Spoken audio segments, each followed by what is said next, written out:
Hello.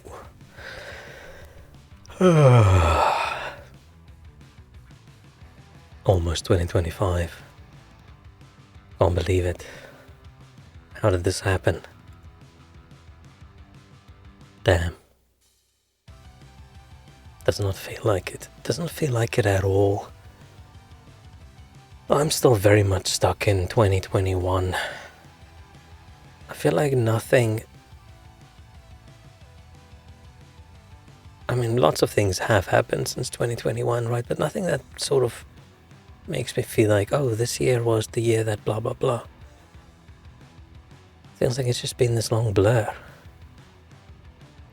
Maybe it's just because it's just constant shit happening. Has anything good happened this year? I don't know.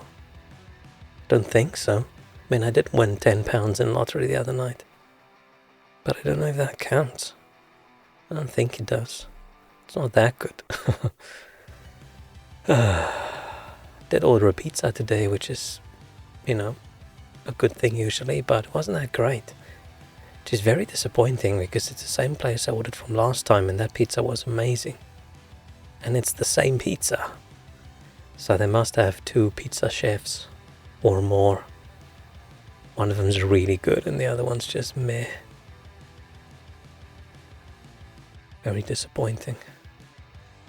But I thought, you know what, it's New Year's. I deserve good food. I ended up not getting like a couple beers or something. I thought that's probably not a good idea. Don't know how I feel if I have a few beers, so let's not go into the New Year's risking it. It is still a work week. We will see.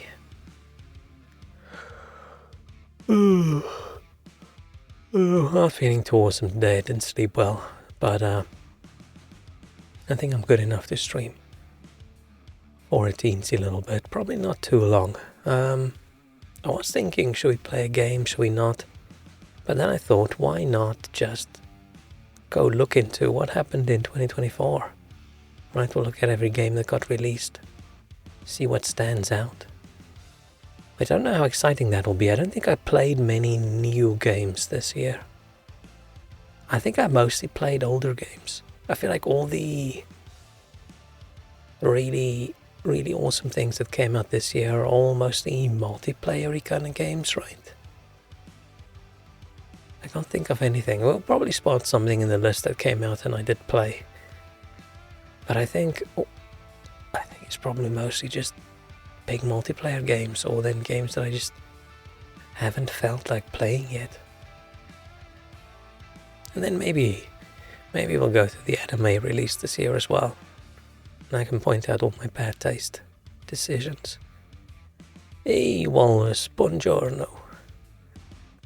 That's Italian, right? Yes, yeah, I'm like 90% sure. I don't know why my language skills, I feel like it's going backwards. Ooh. Hope you're having a good New Year's Eve. I keep wanting to say Old Year's Night because that's what we call it.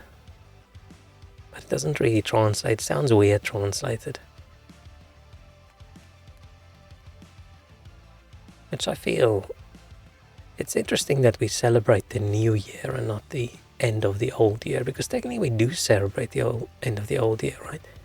The biggest part of the party is at the end of the previous year rather than at the start of the new one. Maybe that's just me being old. Got me right before the shower. Have a good shower. Go into the new year all clean and sparkly fresh. I have not showered today. So if I shower tomorrow, I can go, oh, I haven't showered all year. I'll see. I also need to cut my hair. I think I'm just gonna buzz it all off again. And I need to trim off my don't want to call it a beard. Look like I've been in Jumanji for 20 years kind of facial hair. just not as dense. What a year, huh? Yeah, this is, I must say, worst year of my adult life. Which I thought 2023 was going to be the worst one, but 2024 was. And with how things are looking, 2025 is probably going to be worse. So we need to just keep an eye out and just check, maybe. What if something good actually happens next year? What are we going to do? How are we going to handle it? It'll be so weird. There's always still a chance for me to maybe win the lottery tonight, right? And then 2024 can actually be a good year. See about that, my expectations are low. Yeah, I don't expect anything good to happen. Very negative from me, but I'm fairly sure it's just going to be shit. But I'm sure other people are going to have a wonderful year. At the moment, I'm keeping an eye on all the bird flu that's going to hit us soon. I think it's good. It's the birds' turn. The bats had their turn. Now the birds. We'll see. But yeah, I wish I could be a little more positive on New Year's. But I feel like the closer we get to like Christmas and like the end of the year and stuff, the more negative I actually get.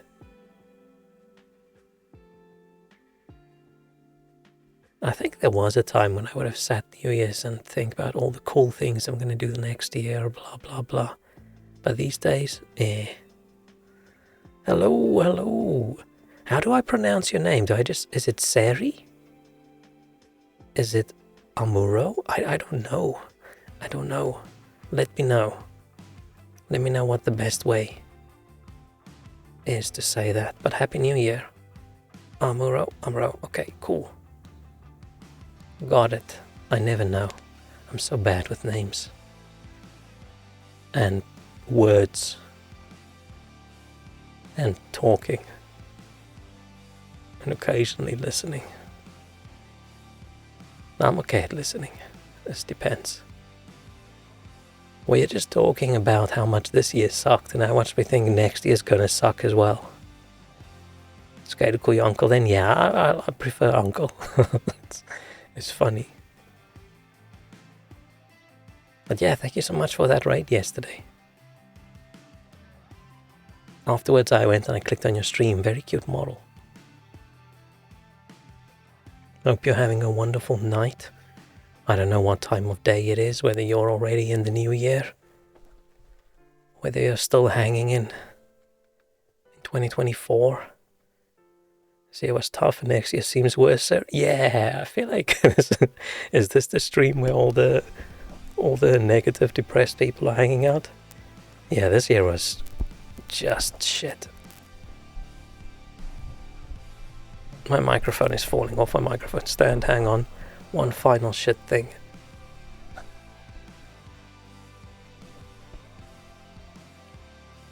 Prefer your real life name. Can you remind me what it was? What did we decide my name was? Did we pick? I don't think we picked Jeff. What did we pick?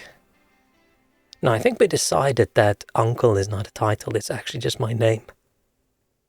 I think that's what we decided. Well, we'll see. We'll see if I'm gonna completely dox myself. We still have a few hours left.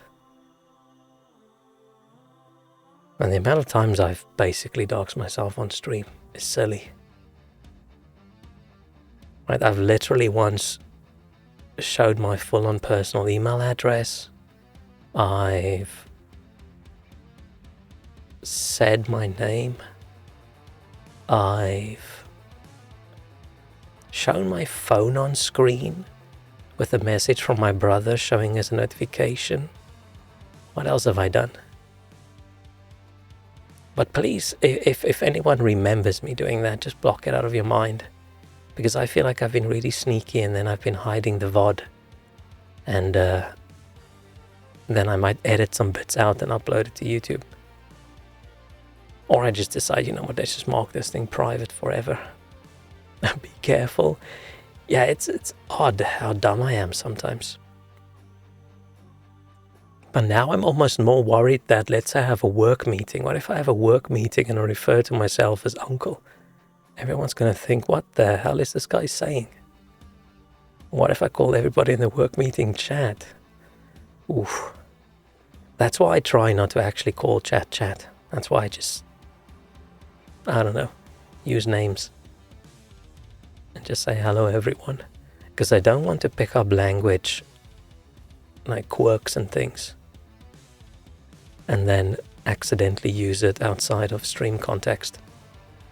Because this is the most communication I have in a day usually, is stream. So this is sort of my normal talking. So it'll be very strange. Like, imagine I sit there in a meeting and it's the entire company listening and the managing director is there, the CEO is there, everyone's there, and I go, hey, hello chat. It's been a fucking horrible day, hasn't it? Wow. I wish I can get run over by a bus. And everyone's going to sit there thinking, huh? What the hell? What the hell is this guy saying? So I don't know how people do it. I think maybe people are just much better at, what do you call it, code switching? Is that the correct word? I think I'm taking too long anyway in my mind to still occasionally translate what before I talk rather than just blurting it all out. Except these days I do wonder if I need to stop using the what's the English word excuse, because often when I think about it I also don't actually know the Afrikaans word. I'm just saying, what's the English word to make me sound more clever. Because I don't think, even when I talk to myself sort of these days, I think I do it in English. Whoops. Does that mean I've trained myself and now English is actually my first language? I don't think it is. It's my main language, Afrikaans. But I did start learning English fairly early on in life, right? Maybe like end of primary school, we started having Afrikaans and English. Maybe like, I don't know, when we were like 10 or something. But I feel speaking a language in an English class at school and you never speak it ever outside of school, that does make it tricky. It makes it easier then to learn and understand, like listen, but speaking a bit tougher. Because movies and TV shows and games and all those things, right, they are all in English. Most of them. And I don't remember a time in my life when we were playing a game and I didn't know.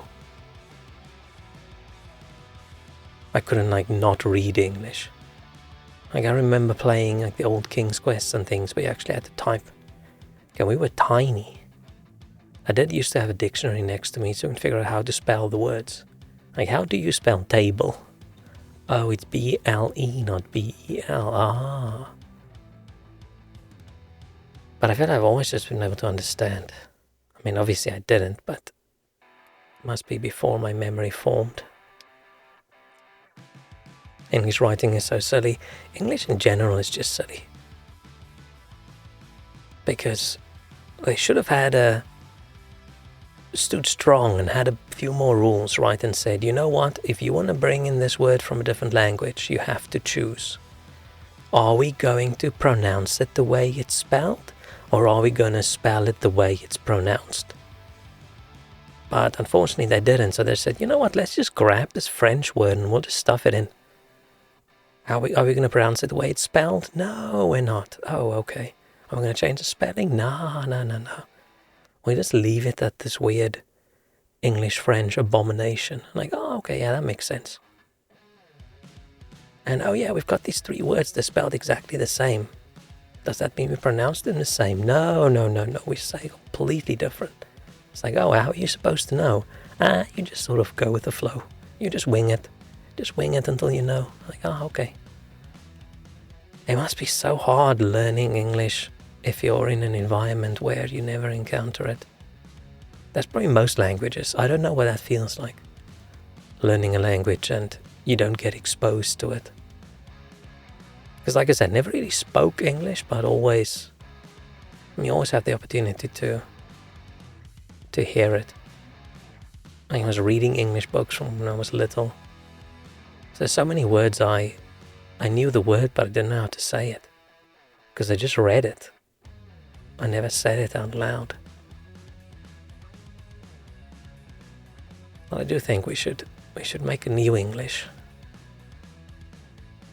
Where we go through and say, you know what? We don't need these letters. We don't need this word. Like facade, what's a facade? Yeah, why is that a C? Why is that not an S, right? We should really sort out the confusion between when's it an S, when is it a C, and when is it CK. Right? Make up your mind, damn it. Make up your mind. I used to read it as facade. Yeah. I might have as well. And then you have stuff like, what's it? Foyer, which I used to read as the foyer. Maybe some people say it like that as well. I remember there was a Spider-Man game I played when I was little, and the first level was named that.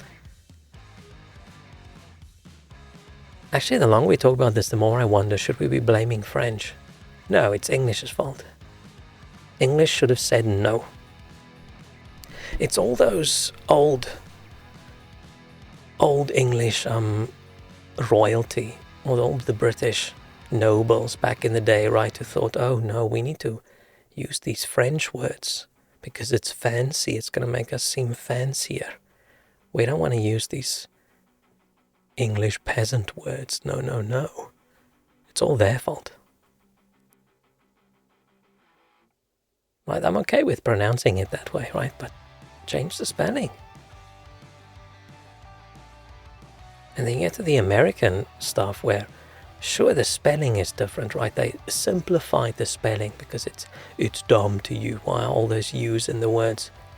But then you get loads of other words where they prefer this French pronunciation of everything, where the English prefer a more English pronunciation.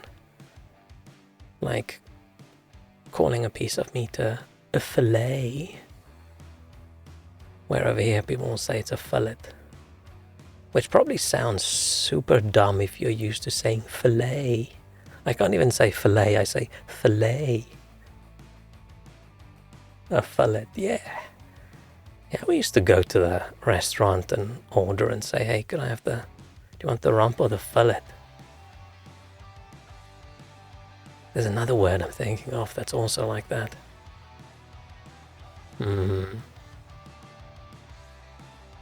I feel like every single weird word in English is just someone thought the French was fancy and they wanted to be fancy as well. Let's go for more relaxed music. Can't have rocky kind of music when we're raging about the English language. That's the good thing about Afrikaans as a language. It's incredibly new, so it was well designed. If you look at a word, you know what it sounds like. Because there's rules, damn it. There's rules. There's probably a few words that don't have people screwed up as well, but mostly I think things are spelled the way you're supposed to pronounce them. But okay, you can't really compare a very new language against a language that's incredibly old.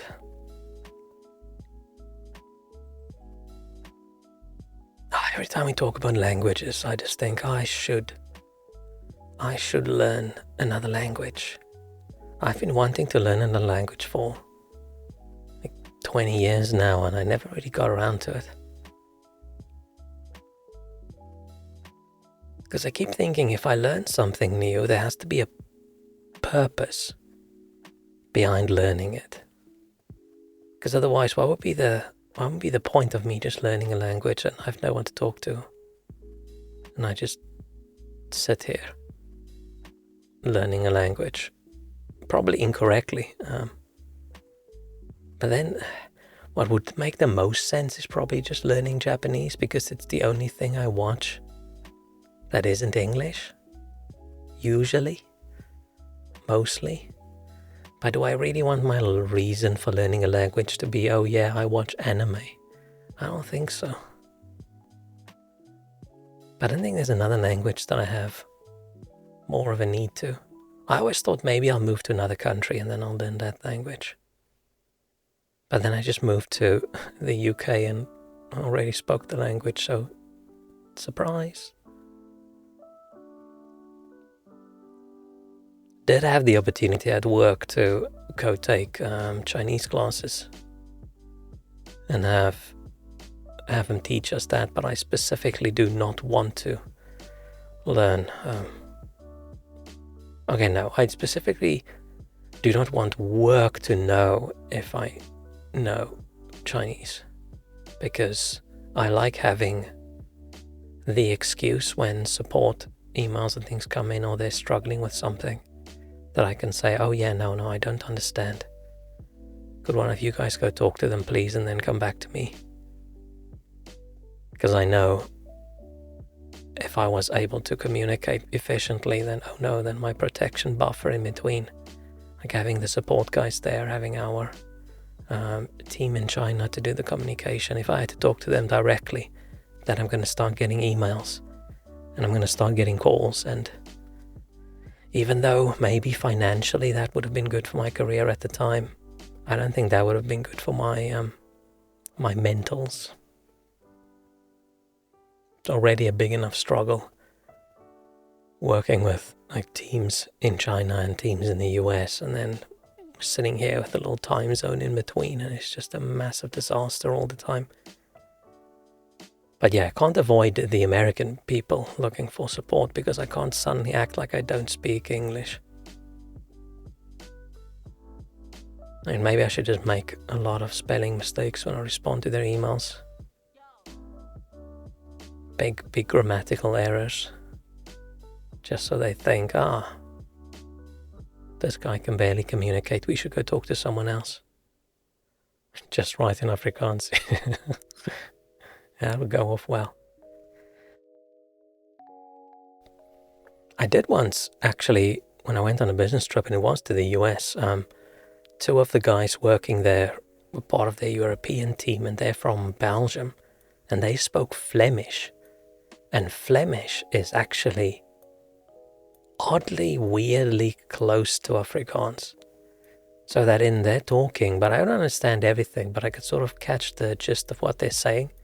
But they, of course, had no idea that one of us would be able to understand them. So they were a little bit, I don't want to say shocked, but they definitely said some things that they probably didn't want us to know. So when I responded to them asking each other questions and they realized I know the context. Hello, Happy New Year. They were a little bit, hello Leo. Happy New Year to you as well. We're still a little bit away from New Year for me. Still early, but it is approaching. Didn't get startled. Now this was a nice calm message. I don't know, this wasn't not like it makes a difference usually. I think I'm too sleepy to get jump scared this time. I say that now. Maybe I'm just at the perfect level of tiredness. Or my brain is just, it's had enough of scares, including jumps. Need to sleep soon? Nah, I'll probably go to sleep way too late again tonight. We'll see. It's still early over here. It's 5:30. Yeah. Sorry, I need to mute and cough a little bit occasionally. It's so annoying to me that your name does not appear on the chat still. Why? I just don't get it. I keep forgetting to contact them and figure it out. I should probably just use a new chat overlay, but I don't really know what else. What else would be nice to use? The Stream Elements one is so easy. Did I enjoy Mystery yesterday? Yeah, it's great. I'm definitely going to play it again. The only reason I feel like I would stop playing it now is because I would rather wait for release. But I think it's definitely at the moment. It's I don't want to say like second best, but it's the first like farming-y kind of game I've played since Stardew Valley that I thought was like just as good. Usually I feel like there's a lot of issues in those games. A lot of annoyances. When this one, the only annoyance I have at the moment is my backpack being so incredibly tiny. I don't know, okay, I do know why they do it, but it's so annoying. What kind of games do I usually enjoy? I do like farming games and crafting games. I mostly play single player games, a lot of RPGs, a lot of like action RPGs, just chill games. I don't play any online multiplayer things. Don't really do any MMOs.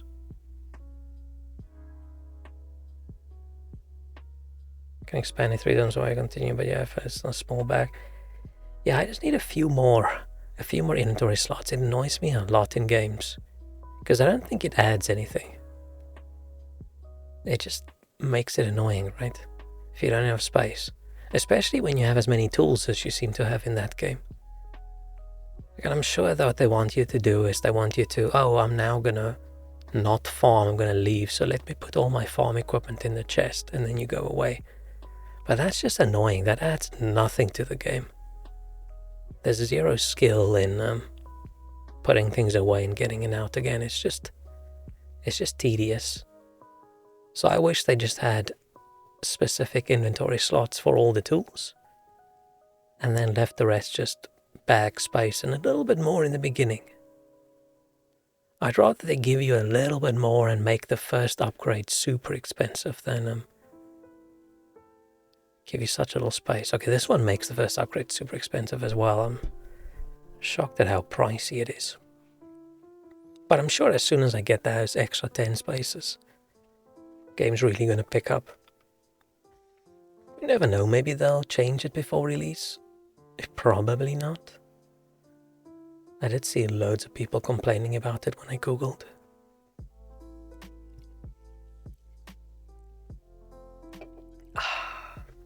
Once again drinking my Coke Zero. Maybe I should have gotten a beer. Nah, it's okay. I do regret not getting any tasty snacks. I did order some more snacks online, big box of loads of crisps and things, but I don't think I'm gonna get it delivered soon. I'll probably only get it by the weekend, which would have been nice to have it now. Oh, I did also order, I don't know, we were talking about hot sauce and things a while ago. I'm trying to up my spicy food intake. And I saw these Indonesian spices. Where was it? What was it called? Oh yeah, this.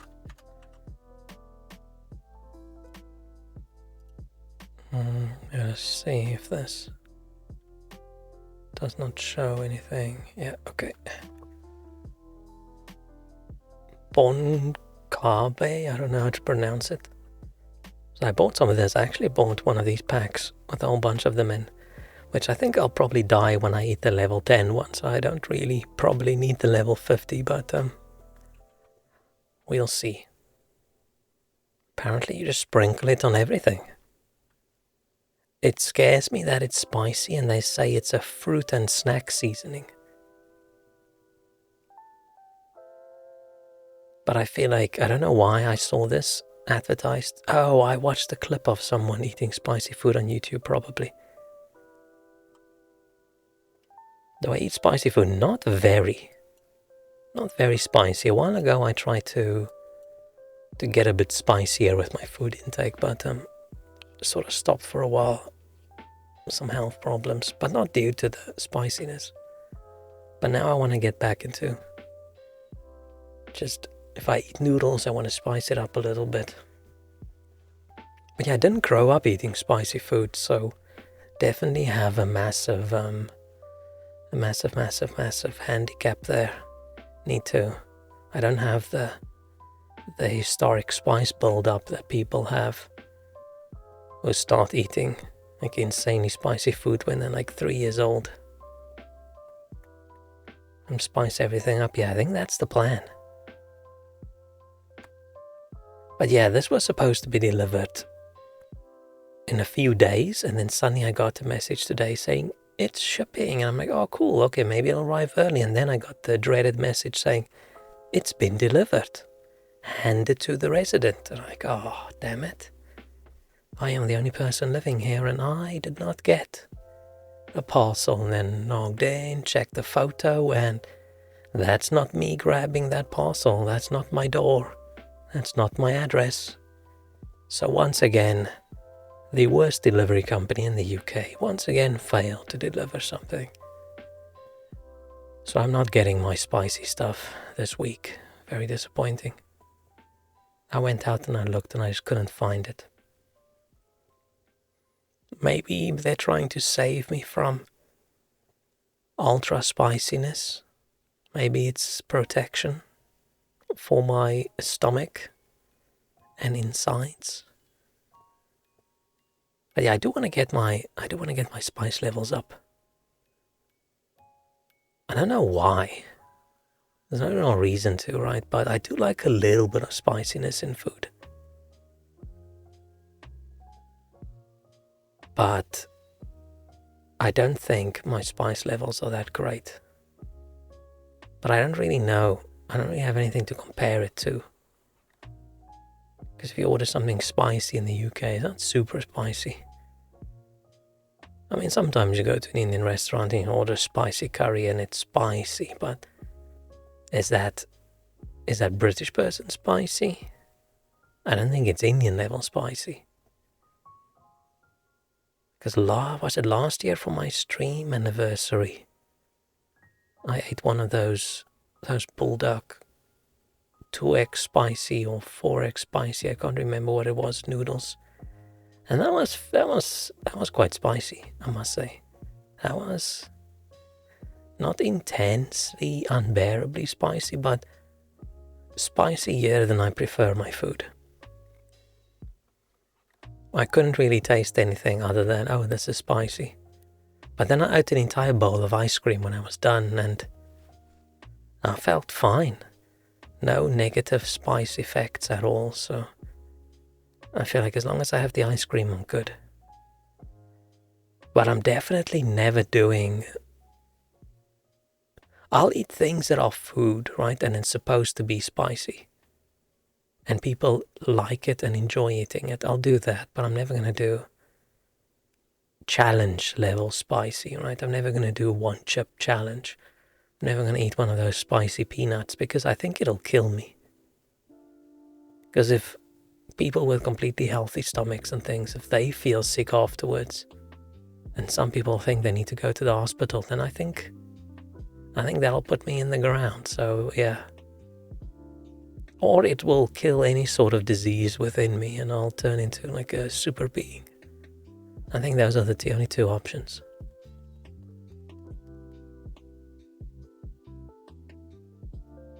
You'll be 5 foot under. But I think those Korean noodles are the spiciest thing I think I've ever eaten. And they weren't that bad, so I don't actually know. Like, I would actually like to eat something spicy with people who enjoy spicy food just to compare. Like, how much am I dying compared to them going, this is a nice mild spice. Spiciest which normally I love is black pepper or paprika. Yeah, Afrikaans people also not a lot of spiciness. Oh, except some slight chili and like some dried meats. But for like normal day-to-day food, Not really. Not really. And over here with, like I've been here, how long have I been in the UK now? It's 15 years or something? I don't know. But, except for curry, there's also not a lot of spicy food, right?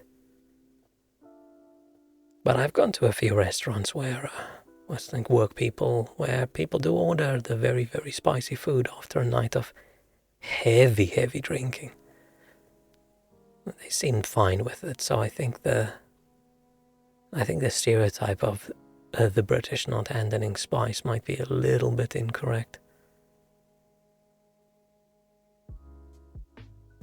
Because I think everybody grows up eating curry occasionally, even if it's not the spiciest curry in the world.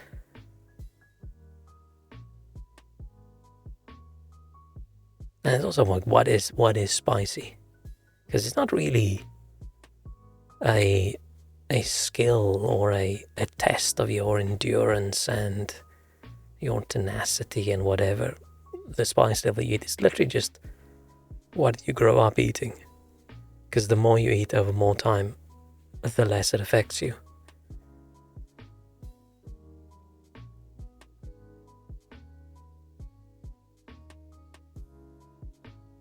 But yeah, I'm definitely going to try these. But I'm going to try at the... Can I just open this image? When I get these, well, we'll start at the level 10. And then maybe I'll put some 15 in my instant noodles. Maybe a little bit of the 30 on a pizza. But I think this last one, the fact the descriptions for this 31 sort of says the spiciest you'll ever need, blah, blah, blah. Could I spice at time, but kimchi might be my limit. I don't even know if I've ever had kimchi in my life. I'm not very, very food sophisticated. Because as I said, that's not really how I grew up. I don't think I've ever had like actual Chinese food up until I left the house. Bulldog's real spicy. I know that one I ate was super spicy. I think it was the 2X one, right? It's the black one, the normal spicy, and the red one's the double spicy. I think so. That was fairly intense. I wasn't feeling like I was gonna die when I ate it, but I did struggle to talk without coughing. Can't eat spicy guy's already doing better than me.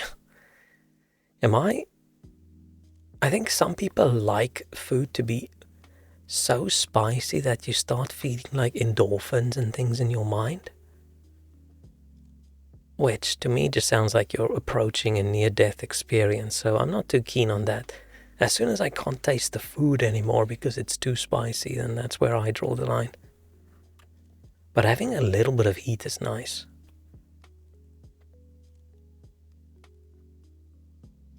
Just finding,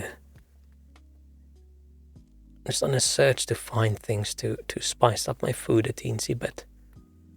Because we talked about this the other night, most hot sauces, especially over here, they're all just vinegar based, and I don't like sour that much. I don't want to make my food sour, I just want to make it a little spicier. That's why like chili oils and things are good, but sometimes the amount of chili oil I have to add to make it spicy is a little bit too much oil, I think. Even though it's good, probably not too healthy. That's why I thought something like this would be good. Just shake a bunch into my noodles, shake a bunch onto, I don't know, cheese toasty.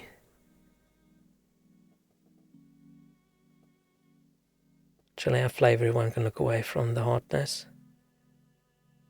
I don't even know if I can actually taste. Maybe by the point of time there's so many chilies in, you're supposed to be able to taste them. Maybe at that point, my mouth has no feeling anymore. Sour's okay, if not better.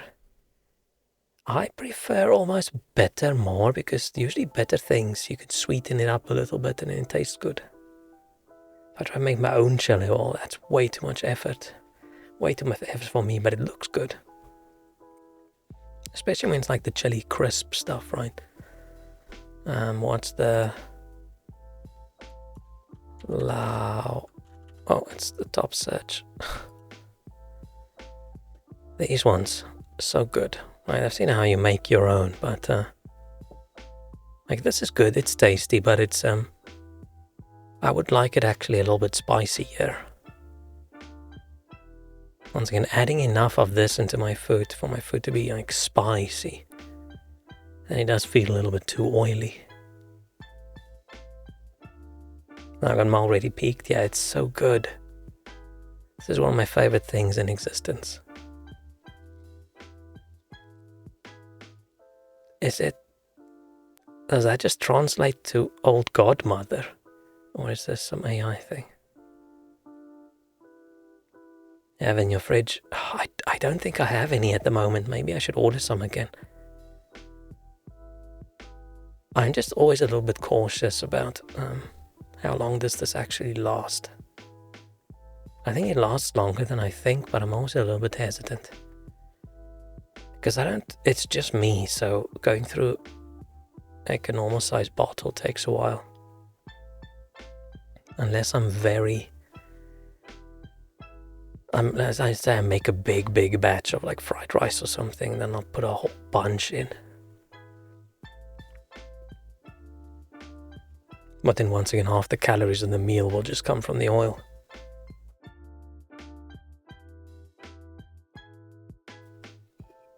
Yeah, so good.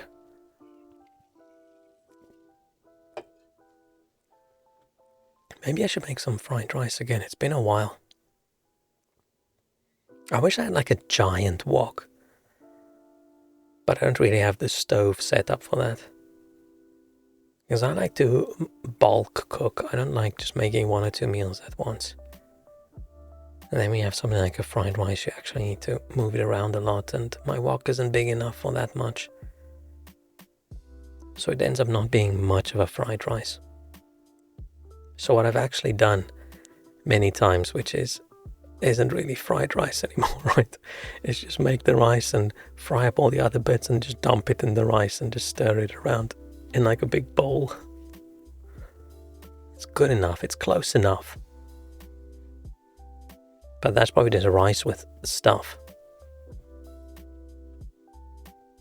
Maybe next year. Maybe my hope for next year is I can find a good Chinese takeout place again. Because the other one that I found that ended up being my previous favorite, I don't know if they've just hired new chefs or if they decide they don't like me or something, but the food is just not as good as it was. The last 2 times I ordered, it tasted weird. If you're eating something and you're concerned about some of the stuff, maybe it's gone off a little bit, then I'm very hesitant.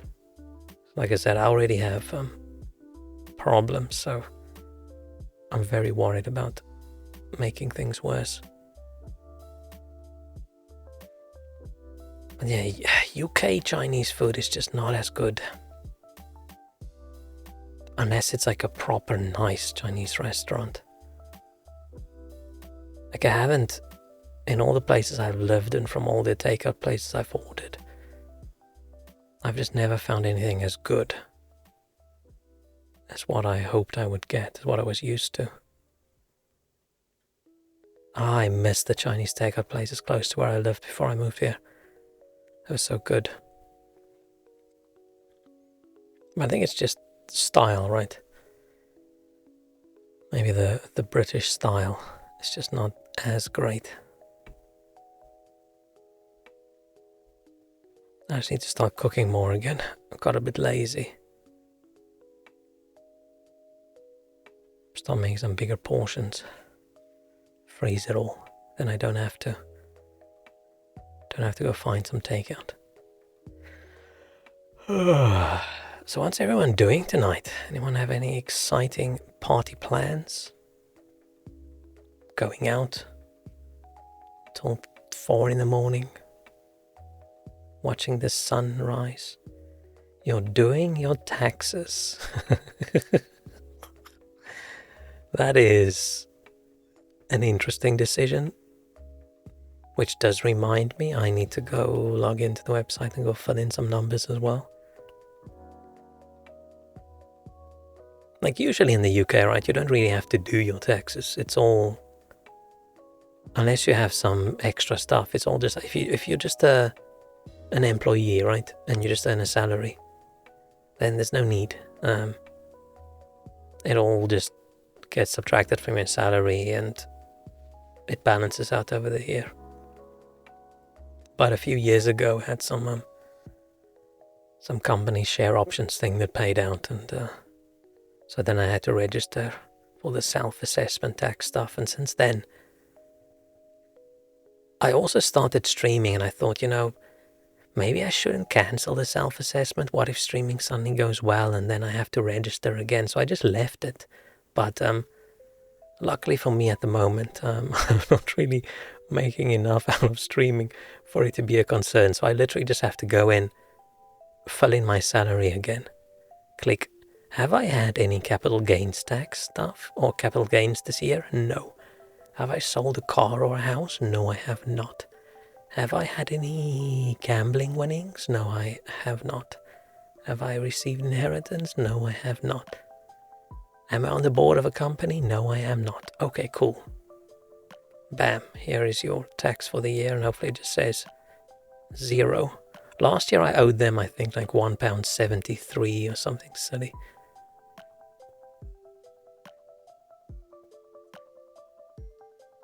If I gambled and won something, I wouldn't be telling the government. That sounds risky. But I think some gambling winnings are tax-free, I think.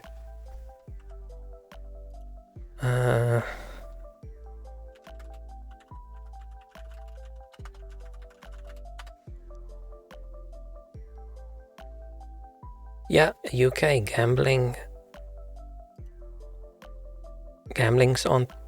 winnings aren't taxable.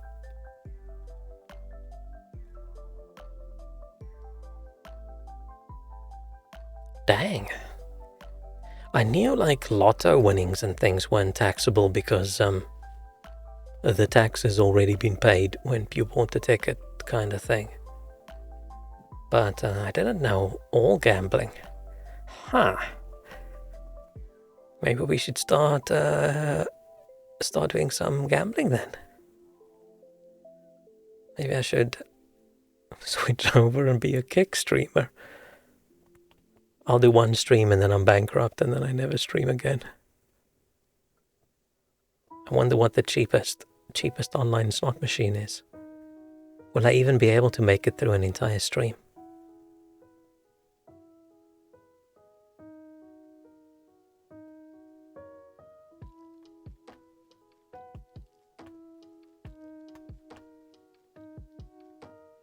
Would only gamble if I could afford it. I probably still won't, because I don't think I have the kind of personality that should.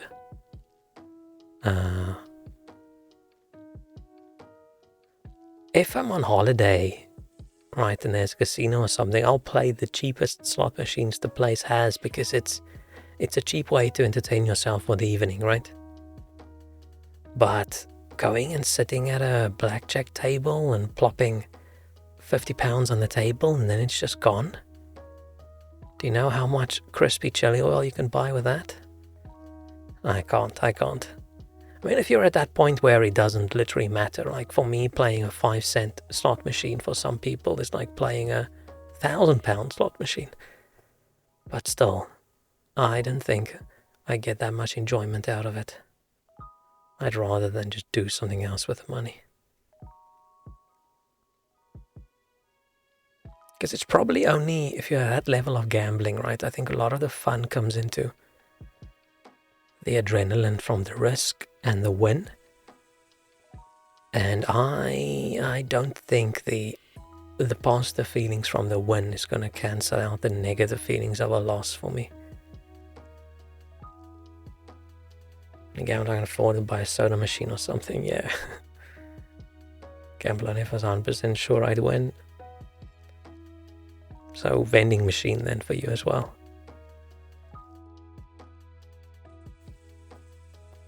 I mean, I would like to just for fun, but not spending any kind of decent amount of money. I've told this previously, but the first time I sort of was in a casino and gambled a little bit, I think I was just like 18 or something. I turned 18 that year.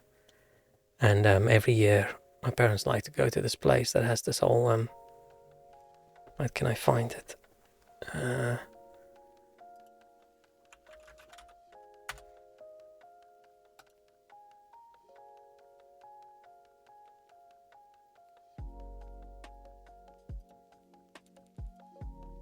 Is this, oh.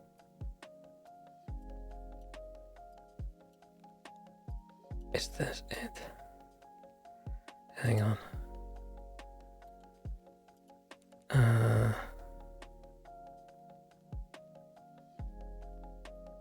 Oh yeah, there it is. Sun City, which is like a resorty kind of thing with like casinos and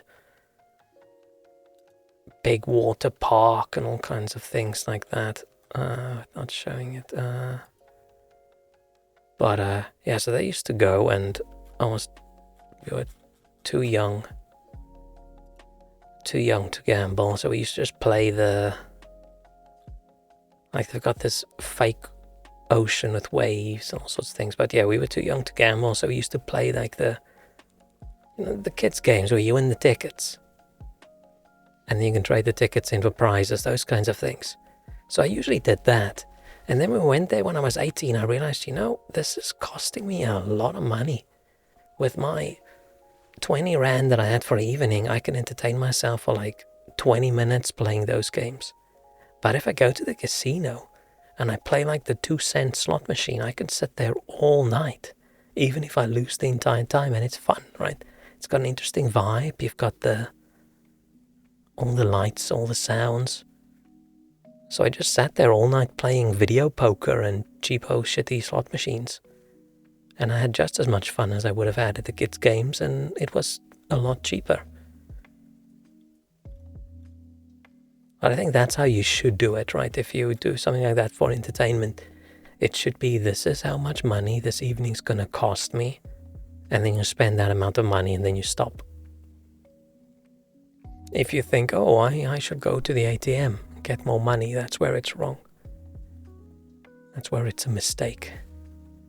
But yeah, cool place. Fun times. I think my parents still go every year. That's a problem. People expect they won't lose more money. Yeah, but I think that's where you should. I think that's where it turns from, I'm not just having a fun evening. I'm doing this as an activity versus, okay, I'm gambling now. I think it's the gambling that you see these people walking with these stacks of cash. And the first time I did that, it was still the coins, right? You got all these tokens. You went to the machine and put in your money, and it spits out a bucket of these tokens for you. And all the machines, if you win, spits out a whole bunch of the tokens, right? And having this big bowl full of metal coins is awesome. Where now casinos have all moved on towards you just have your card. It's all just electronic and just a little number on the screen going up and down. So it's not the same. It's not the same. You lost the whole tactile thing of it. That's boring, yeah. But I think now it's just, it feels less like a game. Now it just feels like you're gambling. It's been so long since I've been in a casino. When last did I go to a casino? Did go to one for a work event at the end of one year. Because we did some work for a casino here in London. So we got a private room for our work office party. And they gave us a private room, and there were 2 tables, and we had some poker dealers. And we had some food. Nice evening. It was a pity because some of the employees weren't allowed, like, religiously to gamble. So none of us were allowed to gamble. So the poker was just it doesn't mean anything. chips were nothing, which is fine. It was still fun, but it would be nicer if we had like, I don't know, £5 on the line, because I think I just about won that. I can't remember,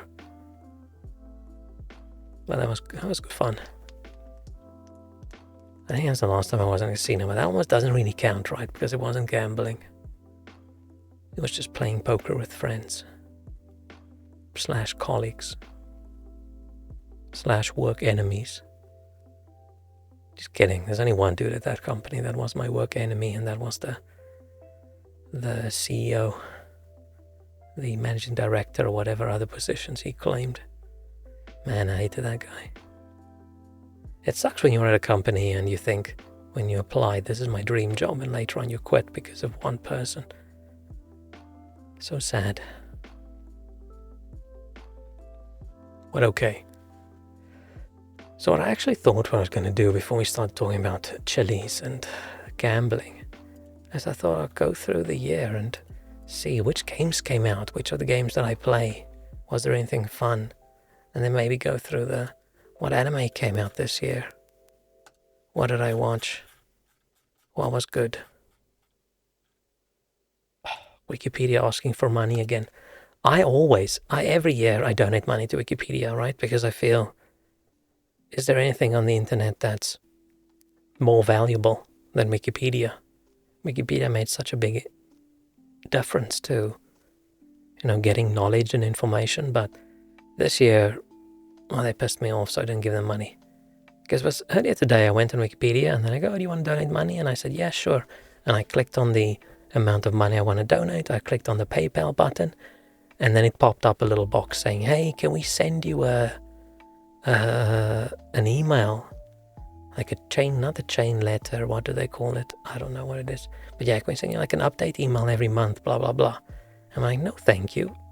A little bit annoyed that by default it's yes, but okay, no, thank you. Click next, and then they popped at the next screen. Are you sure we can't convince you to want the email? Blah, blah, blah, whole description why they want to send me the email, and I just cancelled out of it and I didn't give them any money. Because I wouldn't have said no if I wasn't sure in the first place. It's so dumb. I'm sure loads of people aren't such a grumpy old man like me where they would have been just okay with it, right? But it's just so annoying. I don't know why they do that. Do they just get way more money from sending an updated email database as well? Like, what's the point of it? They're literally begging for money, which, great, they should be public funded. I have no problem with that. And then when you say, I want to give you money, please take my money, then they try and squeeze you for more personal info, which they probably would get anyway, right? They get your email anyway through the transaction. They're just not allowed to use it. It's so weird. It put me off so much, I just didn't give them any money. Man, I'm so grumpy. I feel like 31st of December is probably the grumpiest day of the year, right? The grump built up. And now on that day, you want to spam me in my emails? No, thank you. I think we actually went through the list of what was going to be released this year, end of last year, when I still had some hope. And I thought, maybe there'll be some cool games we can play this year. And I don't think I played any of those games. They either were postponed or they ended up not being too great, or I just didn't get around to it. Well, let's see, what did I play? I think this is just going to be January to March. This is just in release order. Yeah, it's just in release order. I think like 99% of these games I probably wouldn't even have heard of. If it's just like on PlayStation or just on Switch. There's a Pet, Mama Dawn, I don't know what this is, War Hospital. Did this come out this year? I never played it. Oh, it came out on Switch this year. I'm assuming it was last year and everything else. I saw people play it once. It didn't really look like my kind of thing. Sovereign Syndicate, never in my life. Hotel Life, something nice, pedestrian, I still want to play Prince of Persia Lost Crown. Is it just not on Steam? Oh, it is on Steam. Maybe I'm just waiting for it to be on a super, super cheap sale. Because that's how you play Ubisoft games, right? You wait for them to be on a massive, massive, massive sale. Actually, that's how I play most games. But shh, don't tell anyone. Turnip Boy robs a bank. I still want to play Turnip Boy something something tax evasion. Oh, Turnip Boy commits tax evasion. It looked cute. I never got around to it. Yuna and the Haunted Hot Springs, no idea. Another code, the Cub, I don't know what that is. Last of Us Part 2, I still want to play Last of Us Part 2 actually. But I'll wait for them to release it on PC and then I'll wait a few years for it to be on sale. So by that time they'll probably have remastered them all 3 times again. So maybe it'll be cheap. Maybe it won't. Universum, didn't this release previously as well? Actually looks like a cool little thing. So far I haven't seen anything that I really played. Like a Dragon I'll probably play maybe at some point. I tried getting into the whole Yakuza games, but I just didn't get too far. It was okay, but I don't know if it's a bit weird for me. Something odd about it. But it was vaguely funny. I can see why people like it. Which game did you start? I think I played... Is it Yakuza 0? I think I googled which game to start with and I think people said that. And I think I played a few hours and then I was going to continue playing, but then I started playing something else and I just never felt like going back. But it's always these series that have just been going on for so long, right, where getting into it much later is so much more difficult. Tekken did so well this year. I feel like this Tekken was bigger than all the other Tekkens. But I'm not very much into fighting games. But I never heard much about Tekken over the years, right? I knew it existed, but Tekken this year, I just saw everyone playing it and having fun.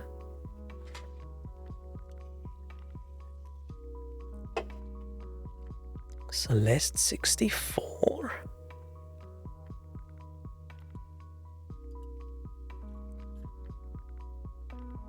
Oh, it's like a game jam version of 3D version of normal Celeste. We technically didn't actually fully complete Celeste, so I was still planning on maybe one day going back, and then we never did, right? We never did. I might have uninstalled it as well. I was so disappointed. I had so much fun with Celeste, and then I thought I was at the end, and then they popped up that thing. It's like, oh, go back to all the other levels and get all the hearts or crystals or whatever. And I decided, no thank you. No thank you, I struggled enough. Haven't played a rugby game in forever. Jujutsu Kaisen, I've heard this is horrible. Or was there another Jujutsu Kaisen game? Maybe there's another Jujutsu Kaisen game this year. The Legend of Legacy. That's an odd name for a game. Moonbreaker. Was that the one with the miniatures and things? Did this actually end up releasing? I remember having it on my wish list and I just didn't. Never played a Persona game ever. Doesn't look like the kind of thing I would enjoy. But so many people are so crazy, insanely big fans of Persona. So it must have been good at some point. They're probably still good. But I wonder if you needed to have played it back in the day to be really, really into it. Suicide Squad, didn't even buy it when it was £3 the other day, so I feel like this is just not happening. Probably never playing this. Such a pity. Foam Stars. Did Foam Stars actually come out? Is that the one that's like Splatoon?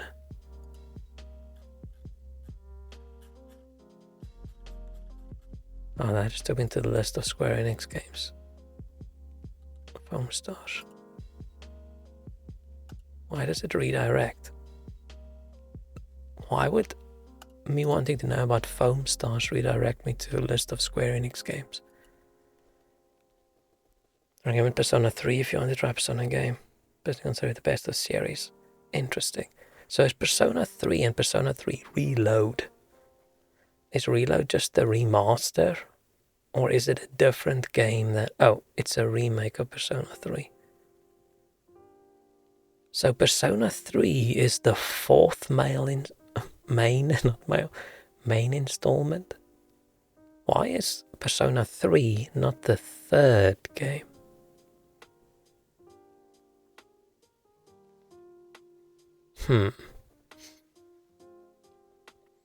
I want someone play a little bit of 5.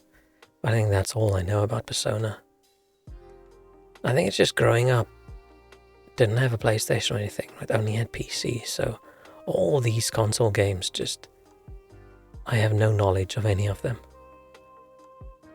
Reload's a remake with a lot of updates. Oh, yeah, maybe. Maybe I'll give it a go at some point. Helldivers just looks so good. This looks like I never played, but this looks like so much fun. It was so early in the year, right? That's probably why people didn't mention it much later, but it just looked like such a fun time. It's such a pity Sony screwed the reputation a bit with all their nonsense.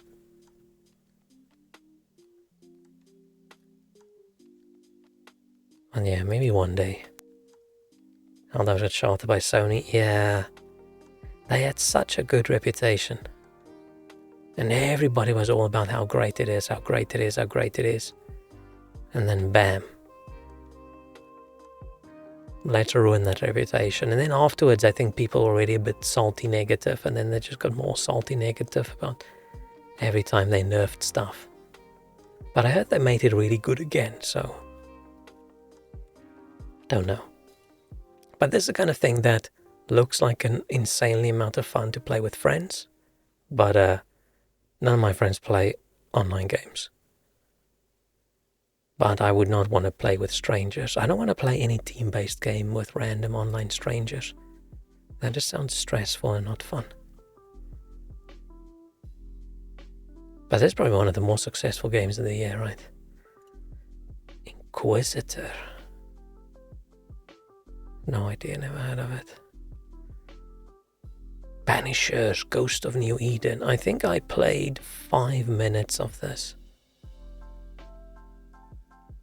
Oh, it might be the other one. There's a few games that with very generic name.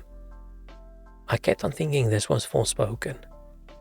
There's another game that has a very similar.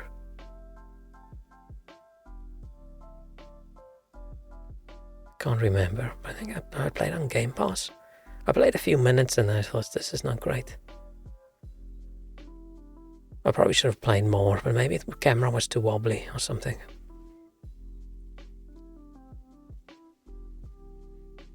Dragon Quest Builders. This didn't come out this year, did it? That doesn't make sense.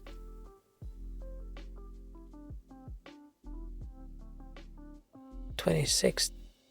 Why is this on this list? Wasn't it on Windows for ages?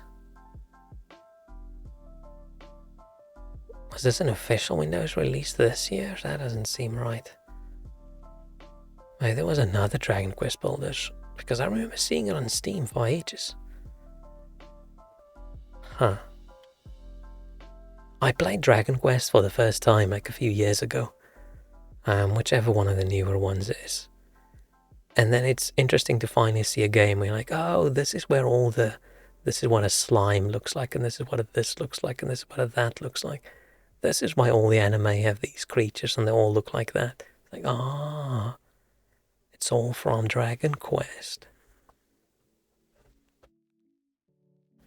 Islands of Insight, Less Fun, I don't know what that is. Ultros. Still want to play the Tomb Raider remasters.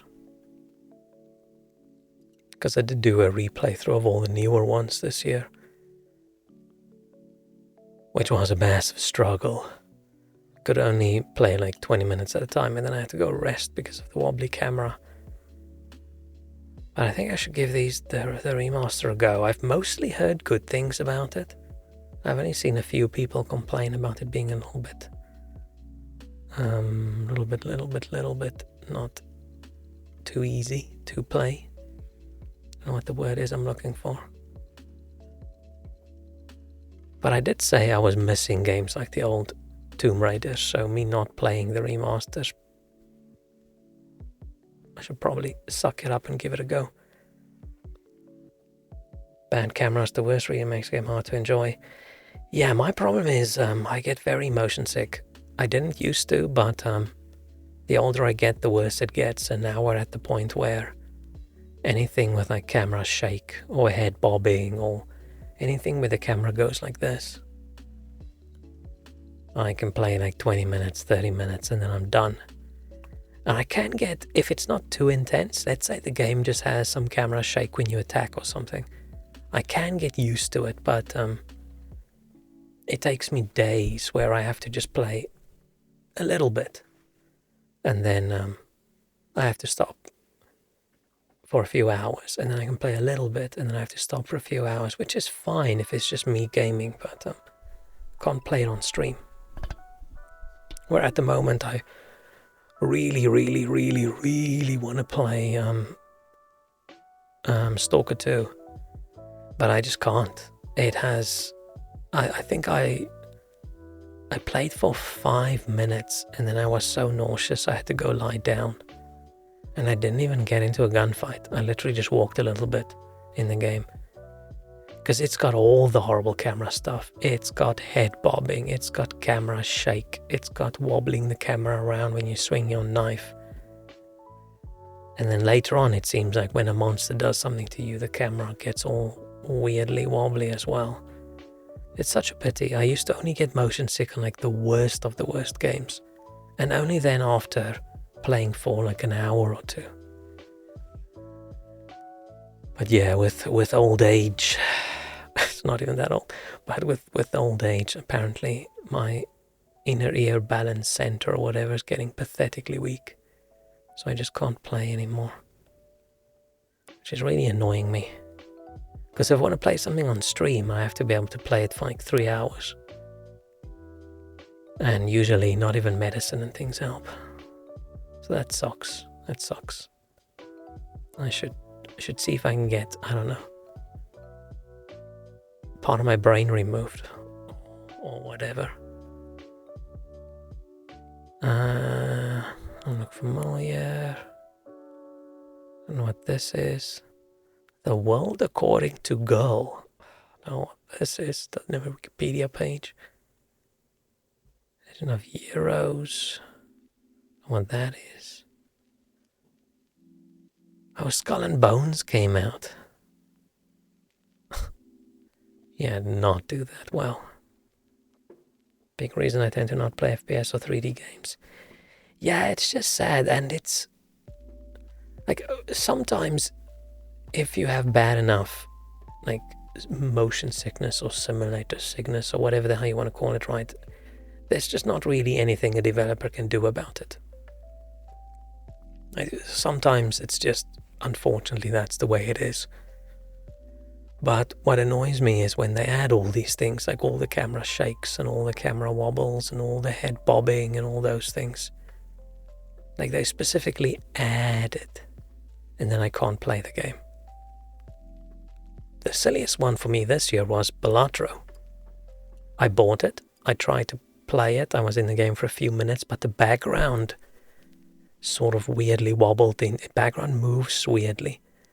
And every time you're over a card, the card wobbled a lot. I think they might have changed it since then. But I haven't gone back, and everyone talks about how amazing it is, but I couldn't play a stupid card game. Is there a picture? Because the background was too wobbly. That entire background sort of moves. And it made me so sick. Or I didn't really play it long enough to be sick. It just made me very dizzy. And I just thought, no, you know what? I'll try again later. Just a pity. Oh, Last Epoch came out as well. But theoretically a lot of fun. Played a whole bunch of time. But now they are dead to me. I'm still very pissy. I'm still very stubborn and petty about it, but not going to play their game.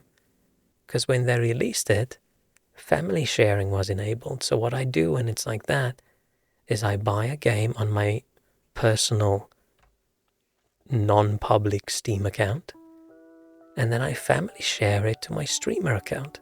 So then I blame mostly games on there, because if I want to play it on stream, I don't want to show my other Steam username.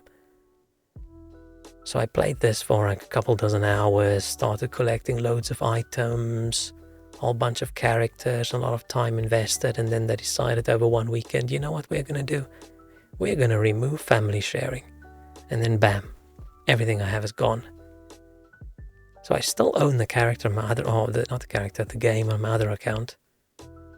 So I could just go play there, but I had to start all over, and I just decided, you know what, screw this.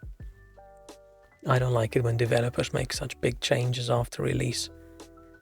And I tried to get a refund, but Steam refused because I've played it too many hours. It's just so shitty. And they say they did it because people just keep family sharing and then they start selling gold and things to people, but I just don't believe that they're not able to moderate it correctly. Right? Can you really not get the correct info from Steam of who's the actual owner of the game? So yeah, dead to me. Dead to me until maybe at some time in the future when I'm really desperate and I want to play a game like this. But yeah, I was so angry.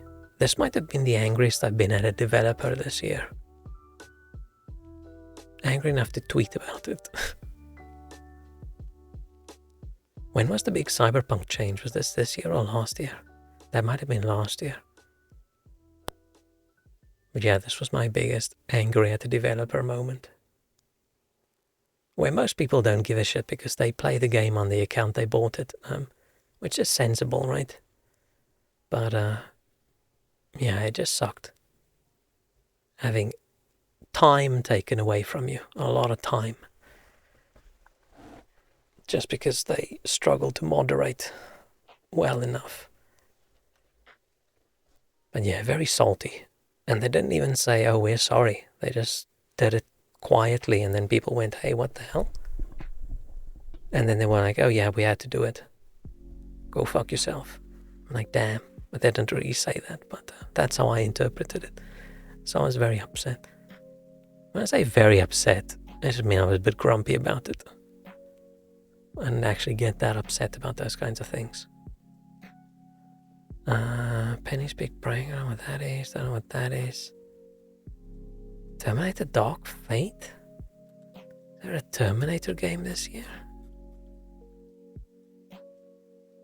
Oh, it's an MMO. Okay, that's why I don't know. Combination Garden Life. Garden Life, a cozy simulator? Why does it not have a link? It sounds cute. Pacific Drive. Looks cool, but there's no way I can play this without getting super dizzy. But it's looking like a lot of fun. I'll buy it one day. When it's cheap and I can risk it.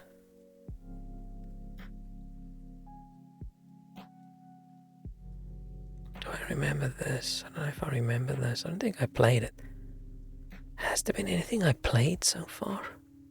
other than Last Epoch. I just don't think I played any new games this year, really, because that was in early access for a while. Sons of the Forest I haven't played yet. I played the first one, but I might have turned the... I either dropped down the difficulty a lot or I made the enemies friendly. I definitely played the game on baby mode. But yeah, I haven't played the sequel yet. It's too creepy for me when you're in those caves and it's so dark and you just hear the dudes running around. Do not like, but I like survival and crafting kind of things. So I like that they gave you the option.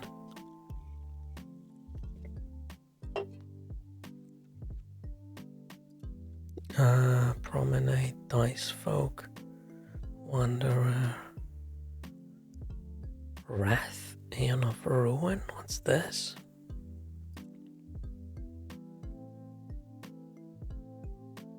Publisher 3D Realms.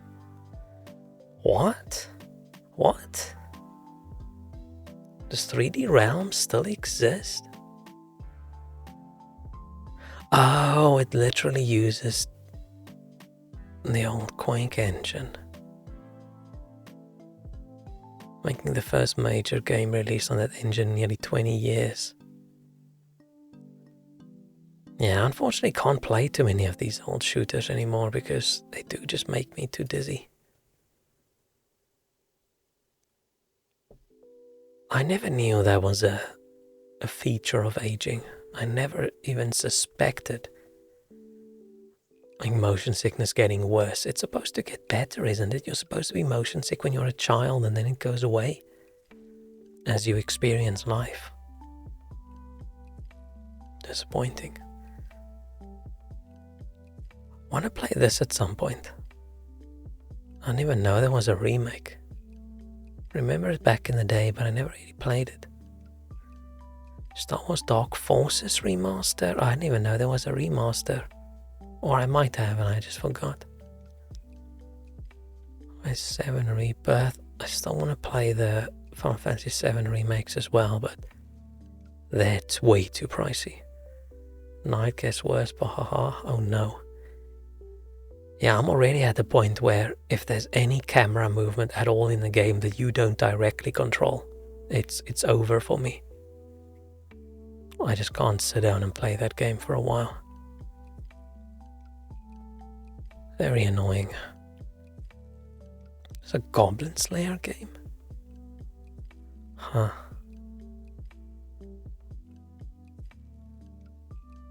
Paradise? Don't know. I always feel sorry for the games that don't even have a Wikipedia page. I mean, maybe it has and the person who put this list together just didn't have it. What's this? Oh, isometric role-playing game.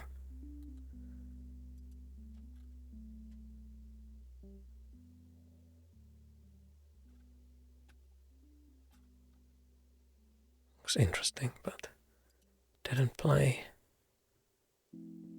Kingdom of the Blood. Never heard of it. Outlast Trials. Never even played Outlast.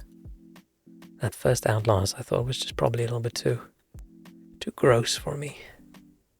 Don't mind violence, but I don't like people suffering, so just nah.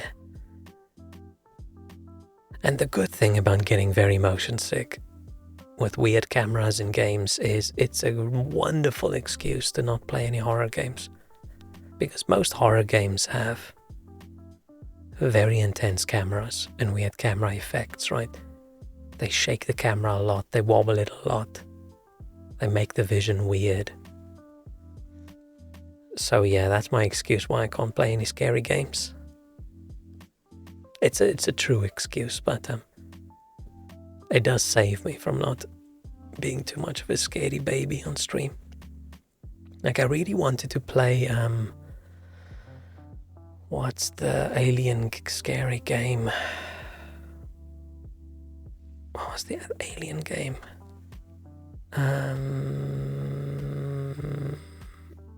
I can't remember, but you're actually sneaking around, this alien's chasing you. Really wanted to play that, but that game has such a horrible, horrible camera. I tried to play for like 5 minutes just to see if the game works, and I had to stop playing. Which was a pity. That would have been nice to play on stream. Oh, they did a Stalker bundle for console. Interesting. Very weird doing a PS4 and Xbox One release in 2024. Huh. Maybe they did another one later. Or maybe it's just compatible. Who knows? Fitness boxing featuring Hatsune Miku. Okay. I would expect like boxing featuring Mike Tyson or boxing featuring blah blah blah. But boxing featuring Hatsune Miku. Can you live out your dreams of Miku punching you in the face? Japan only. Snufkin Memory of Moomin Valley. I still remember the Moomin theme song. Miku the goat. I've never really got the whole Miku thing. But hey, whatever people enjoy. I'm an anime man on the internet. I can't comment on other people's enjoyment of things. Just feel very sad for that Japanese guy that married Miku, and then the software he uses to communicate didn't get any more updates, and it doesn't work anymore. Very sad. Top Racer Collection. Don't know what that is. Unicorn Overlord. It's not what I expected when I was gonna hover. WWE. Difficult game about climbing. I wanted to try this up until I had a look and saw that you have to like hold the button the entire time. I decided, that's just gonna hurt my hands.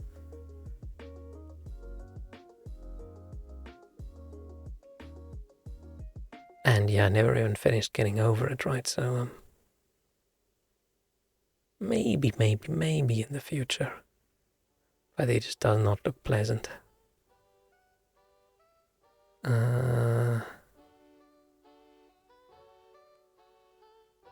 Battlefront Collection. Did Kingdom Come Deliverance release on the Switch? Didn't know that. I was really hoping that I would enjoy this game, but it was just too focused on realism to me. It's like, no, you can't just save. You can't save in real life. And no aiming thingy when you use a bow because you don't have that in real life. And I decided, nah. And very shaky camera because apparently in real life the camera shakes. So I just didn't play it. I did play like 20 minutes or 30 minutes. Then I decided, this is not for me. Hi-Fi Rush I never played.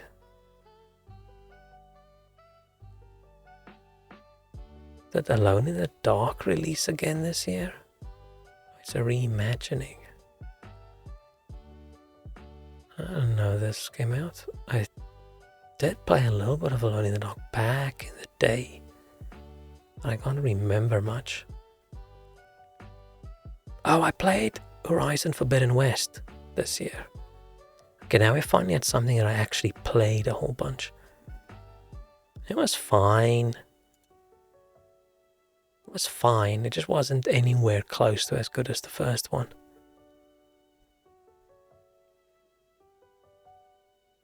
I think that's just a problem with sequels.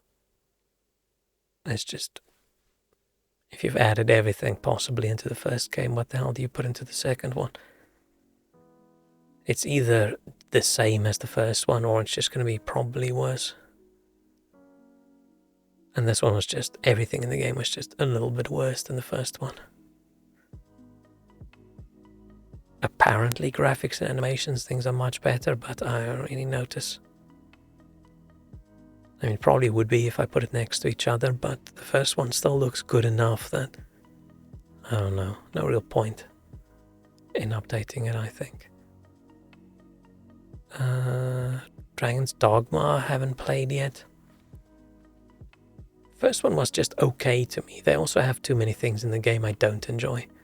So I'll definitely play it at some point when it's super cheap.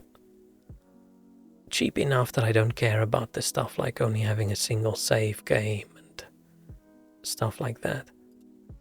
Which really annoyed me in the first one.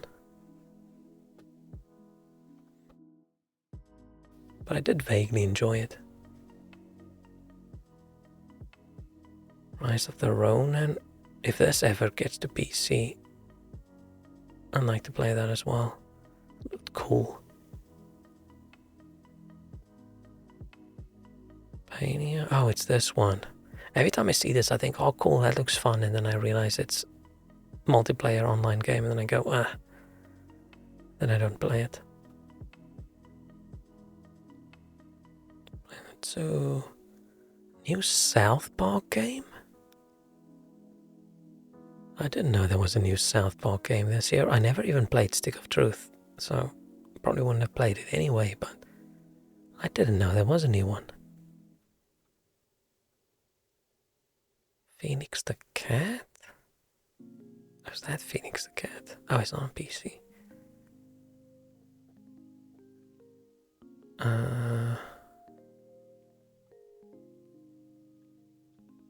See anything? Content warning. Oh, it's that one. There's so many of these games that came out after I forgot what the game's name is. Yeah, big focus on these kinds of streamer games, right? Which is a bunch of streamers all collabing, playing these games all the time. It looked like fun.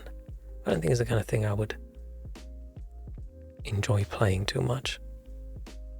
Unless it's with like a group of friends and it's not about the game, it's more about the hanging out with the friends and joking around. Oh, I played Mini Shoot Adventures.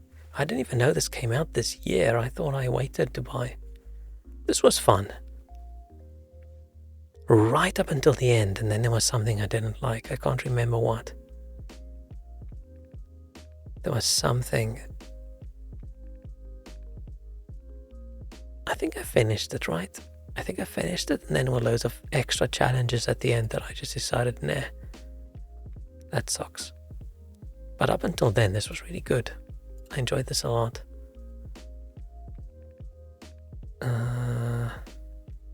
What's Freedom Planet? Every time I don't know what something is and I hover over it, it's like some anime looking game. JRPG or something. I don't know, but you have a wonderful new year. Happy new year to you, Maru. Thank you so much. See you again in 2025. Have a great evening, I'm assuming. We're just gonna scroll through more lists. And then, I don't know, maybe I'll play something later depending on how I feel. Biomove.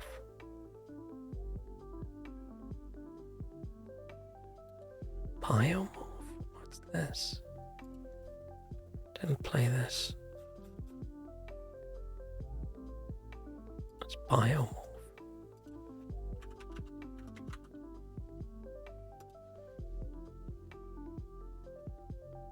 Dark Metroidvania.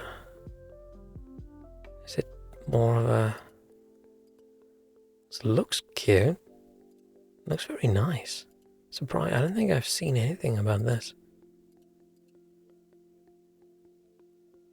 Not a lot of people played it. Wonder why.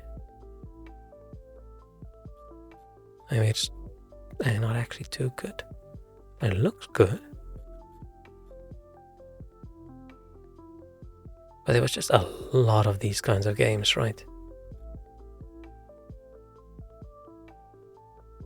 A lot of people wanting to be Hollow Knight. Didn't quite succeed at it. Botany Manor we played. That was fun. Like you being the English lady who knows a lot about plants. Like growing all the plants, and I can't remember what we actually did. Can't remember the goal of the game, but I remember us growing plants and there were some puzzles and things. Yeah, that was fun. I enjoyed that. I don't know what that is. Yellow taxi goes vroom. Never heard of this. So many games in a year. Oh, Dave the Diver came out on PS4 and PS5, but I'm assuming by this time it was on PC already, right? I don't think I played Dave the Diver this year. I think that was last year. Grounded I played a little bit. Oh, there's not a Windows release, but it was fun, but yeah, I got a bit nauseous and I had to stop. Harold Halibut. A lot of potential, right? But then, just didn't enjoy it. Got a bit... It dragged on for too long, I think. I think if that game was just half the length, I think I would enjoyed it more. Planet of Lana was good. Okay, this isn't the PC release, but yeah, we played this on stream and this was fun. Very much like Inside or Limbo, that kind of vibe for a game, right? Exodate, Bunny Garden. I saw some people play Bunny Garden. I didn't play Bunny Garden. I think I'll be too shy to play something like this on stream. Or even real life. Not play it in real life, play it off stream. I'm not going to play Bunny Garden in real life. I don't know what that would even mean. Fly to Japan and go to a maid cafe. I don't think I'd be able to do that. I think I'd cringe myself to death. I don't think I'd be able to. Right, sitting in a place and all these girls dressed up as maids bring you food and then... Yeah, I don't think I can. Also the hosty thing in Japan. Yeah, I don't think I can do that.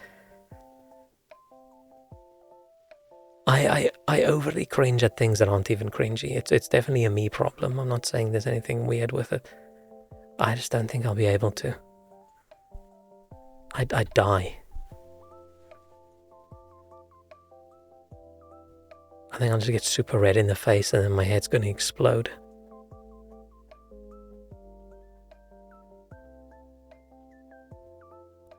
Rich Man 11. Okay. Hammerwatch. I haven't played Hammerwatch. Sucker for Love, Date to Die For.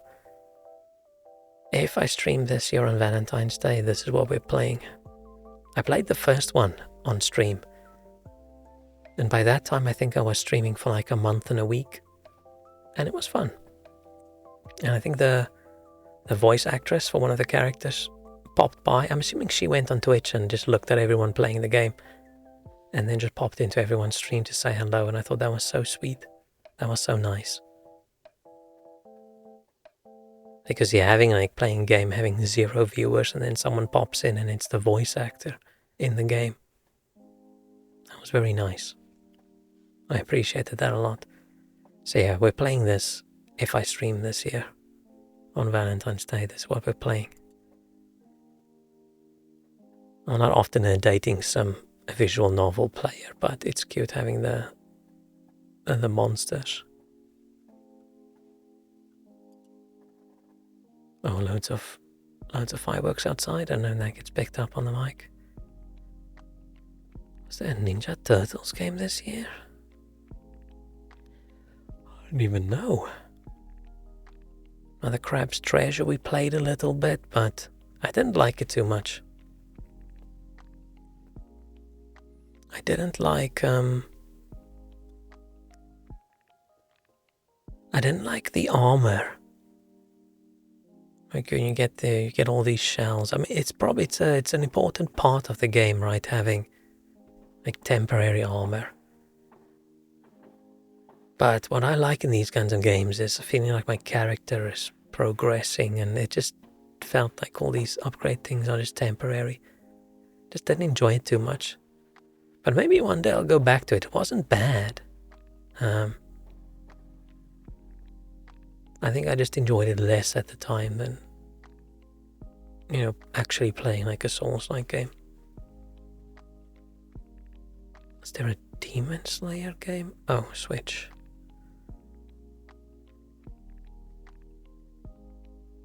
Maybe when the new Switch comes out, I should buy a Switch. I just don't really have the budget for that at the moment, but I kept saying with the other one I should at some point. Because there's so many old Nintendo games I've never played in my life. That could be fun to try them out on stream. Like, I've never finished a Mario game in my life. I've definitely played a little bit. Probably in some means that Nintendo would disapprove of, but yeah, I never played much of it. Never played a Zelda game in my life. Only played a teensy little bit of Pokemon. Oh, a lot of fireworks. It's not even 7 o'clock yet. Chill, people, chill.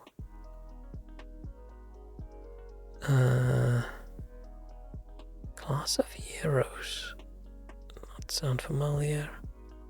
Pools. Oh, all these walking simulator horror games, they look like such fun things to play on stream, but I just can't. Which sucks. Because I would actually have fun, I think, playing it on stream. Oh yeah, Stellar Blade came out. Man, all the chat around this game is just so dumb. But it looks really good. I wonder if there's planning on bringing this to PC at some point, maybe. I don't know. Sea of Thieves.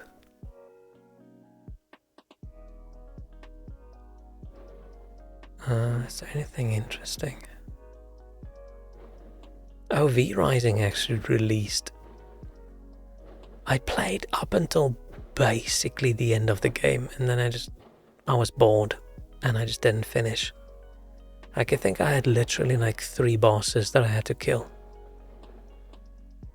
And then it would be the end, and I just... Damn, there's a lot of fireworks now.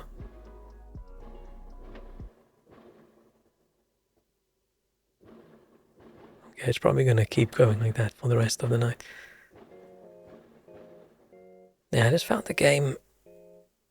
It had such good potential. But I think the problem is probably... It is not made for one person. I think it's made and designed like playing with a bunch of friends. I think you'd lose too much from the game by just playing solo. Because I changed so many settings just to make it even vaguely not too tedious. Where I think playing with friends and you go there while he goes there, or you go fight this boss together, I think that would be way more fun. But I hope they make more. I hope they make a sequel. Because like I said, it was almost very, very good. Animal Well, I should probably still play.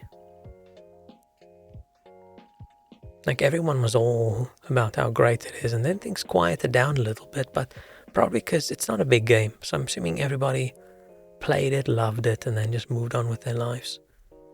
Because there's so many good games, right? But yeah, I do want to play it. Maybe I should buy it. Little Kitty, Big City we played. It was okay. It was medium cute. So many of the smaller games I played are just Game Pass games. Which I thought is perfect for those kinds of games, right? The ones where you probably won't buy it. You might if one day there's a Steam sale and it costs like £2, you think, why not? But all these slightly smaller games you don't know much about. But if it's on Game Pass, you're like, oh, this looks cute, I'll just install it and play it. Right, if it's good, it's good. If it's not good, then meh. Didn't spend any money, so it's fine. Braid Anniversary. I never even played Braid. Like back in the day, back in 2008. Like everyone's just going on and on and on about how amazing this game is. But I never played it back then. And I did think maybe I'll buy this, but then I looked on Steam and the remake was a little bit expensive for an anniversary edition. Hang on, let's check.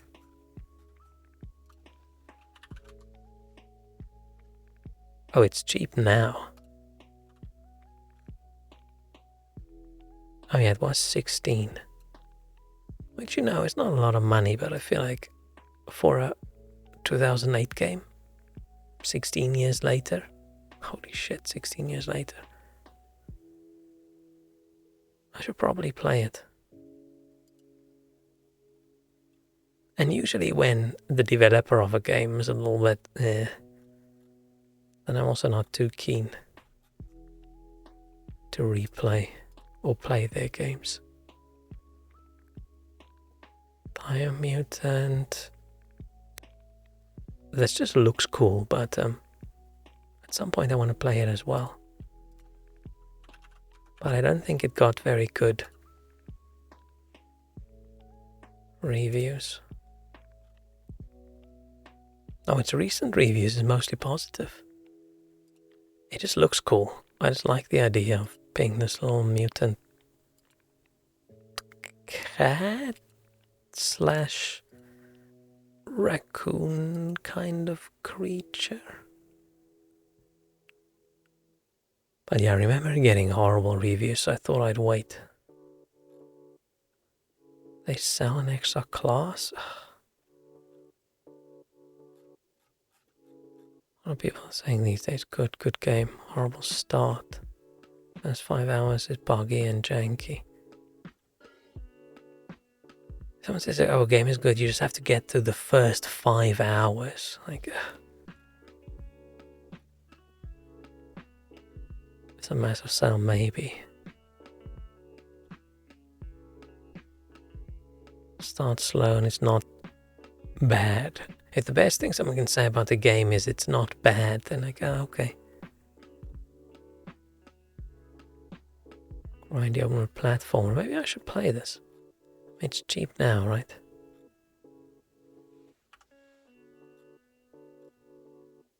It's £8. Maybe I should wait until it's like 5.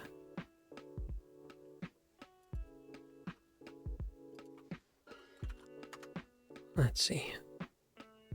I was looking for something to play.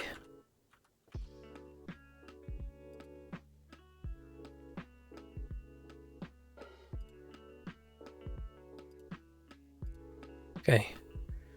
Oh, this is what we looked at. Anime yesterday.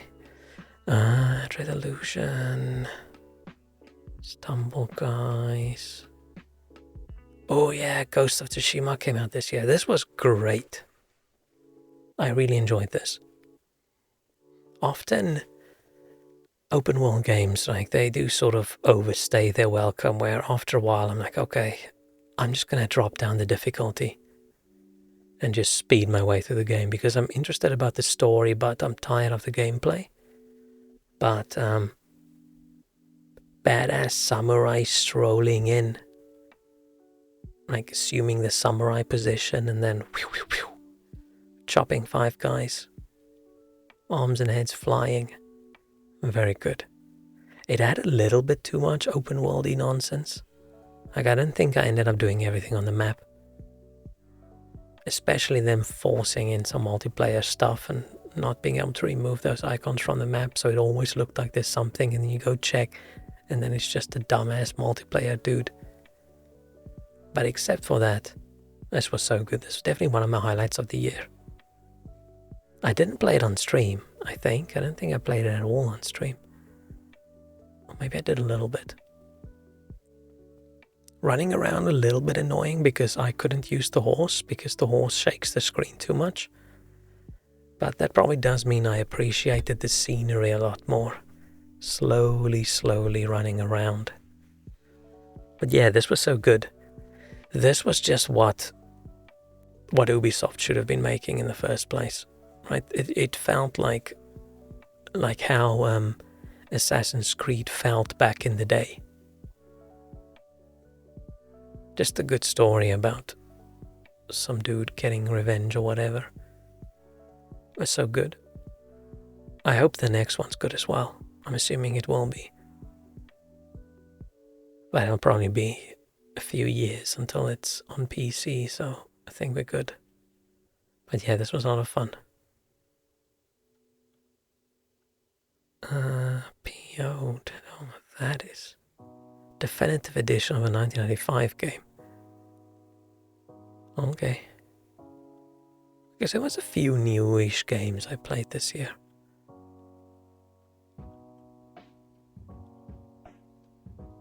They do a World of Warcraft. Oh, World of Warcraft. It's not Warcraft.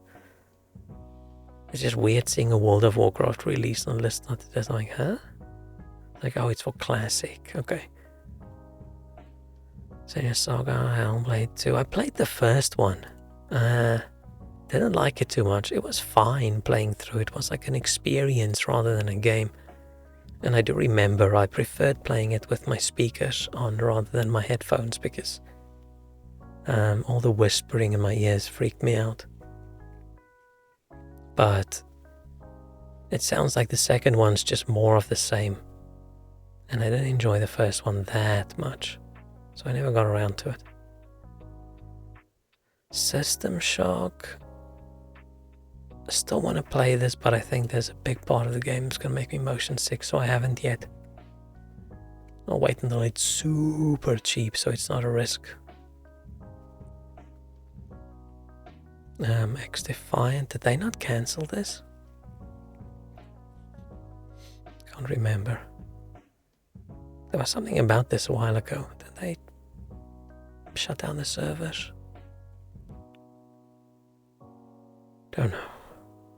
Crown Wars, Earth Defense Force. I never played Earth Defense Force games, but they look like so much fun. Why just shooting giant insects? Looks so good.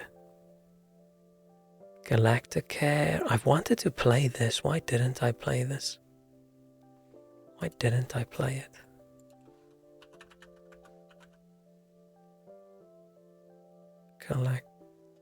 Galactic Care.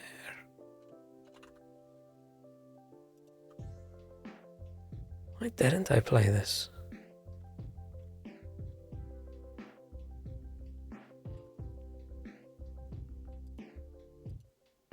This looks like a space version of like Theme Hospital. Yeah, I don't know why I didn't play this. I was just waiting for it.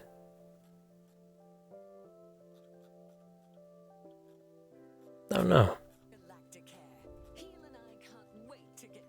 No. Shh. Huh. Yeah, I don't know why I didn't play this. Maybe it was pricey at the time. Or pricier than I wanted. No, it's not even 24, 25. Don't know. Probably just not in the mood. Mario Wizardry.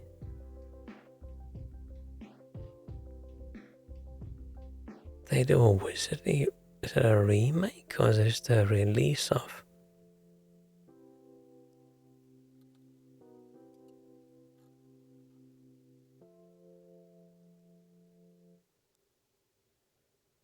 .3D remake. Dang. I'm happy there's at least a few games that I've played. Because I thought I basically didn't play anything new this year. A lot of the games I played wasn't like new games, it was just new on PC. Nine Souls I haven't played yet, I just keep hearing about how great it is. But I feel like it sounds like it's really good for people who like Sekiro. And I haven't played Sekiro yet, because I don't think I'm going to like it. But I actually did buy it in the sale, in the previous one. But I'm leaving it until life chills out a little teensy bit, because I think it's going to be incredibly frustrating. So I need a little bit of life energy to be able to play it. At the moment, I'll play until I get to the first boss, and I'll die twice, and I'll quit, and I'll never play it again. I don't think that's going to be fun. I don't think I'll be able to finish it, but maybe at least give it a solid go at some point. I think I did promise I'll buy and play it. Humanity. Oh, I downloaded this off Game Pass. I never played it.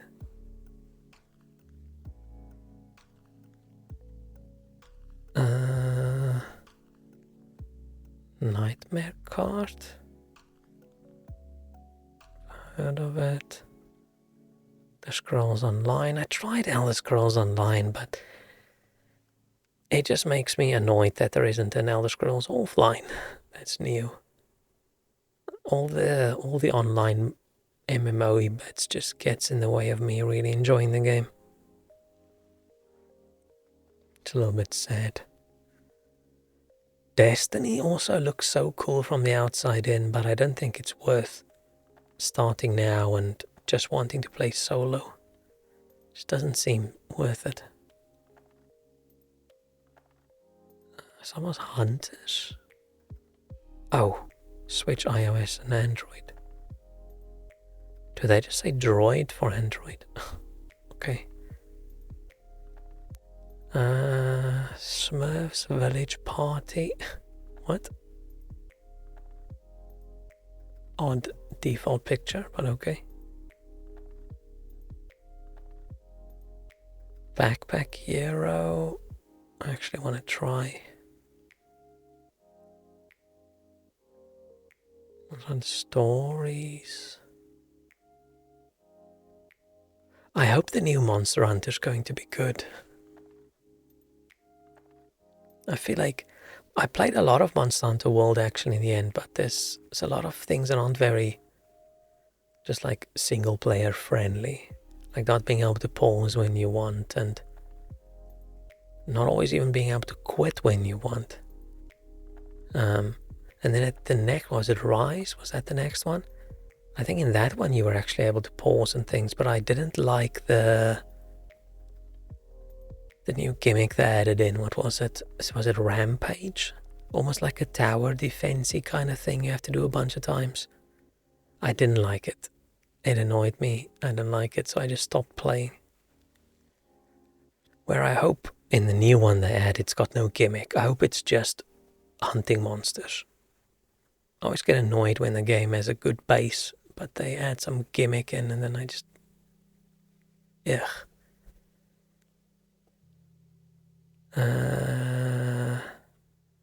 Wakes the Deep. I was going to try this, but never got around to it. Ooh. Shadow of the Earth Tree, a little bit of a failure there on my part. Does that have no image? Oh, it does. No, we never finished it. I just got bored.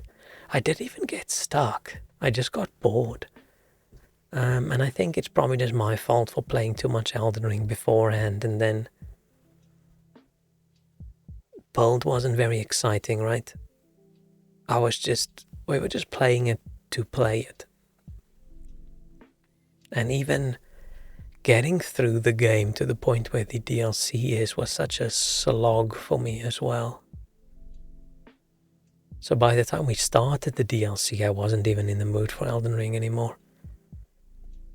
So I'd really love to play the DLC, but getting through the entire game up to that point,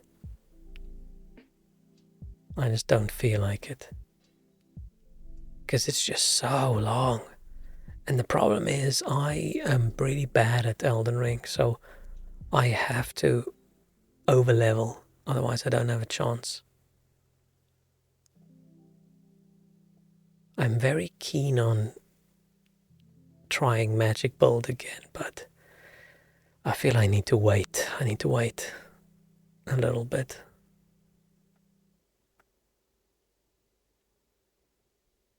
And there's so many cool weapons and things in DLC, but by the time you get to the DLC, the game's almost over, and like what would be the point? Switching over to something new now. Like, I'd love to play the main game with all the stuff I find in DLC, but that's probably just New Game Plus, and I never really play New Game Plus. So yeah, that's the only probably my bigger fail of the year, is not finishing the DLC. What else do we have?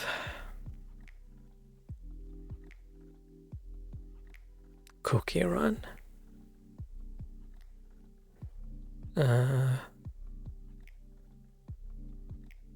Oh, Revenge. I thought it was something else. What did I think of? What's the game? That's almost like from the people who make Gothic. Isn't that also called Revenge? Thought it was that. Maybe I should play this. Because I remember playing Myst way back in the day. Probably never finished it. Probably too dumb.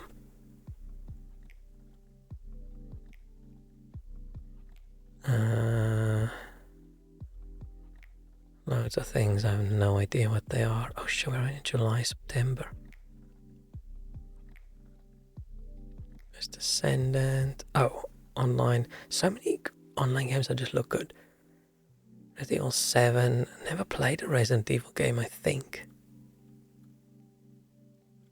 So many gacha games this year as well, which I don't play. Because I don't think I'll be able to control my spending. So I'll just stop while I'm ahead.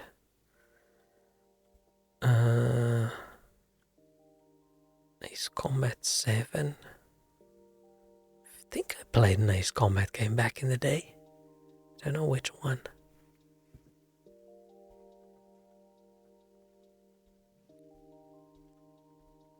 Princess Maker 2. Oh. Another fitness boxing featuring Hatsune Miku. Darkest Dungeon 2. Oh, all the non-PC. I do want to try this at some point as well. The first one was a little bit too punishing for me. I just felt like make one tiny silly mistake and you lose so much progress. So I don't know how the second one is. I know people complain about the second one being a lot different, but I don't know if it's different in a way that I would like, or different in a it's even worse. So I want to try it at some point, but need to wait until it's cheap enough that it's not a risk. I don't want to waste a bunch of money.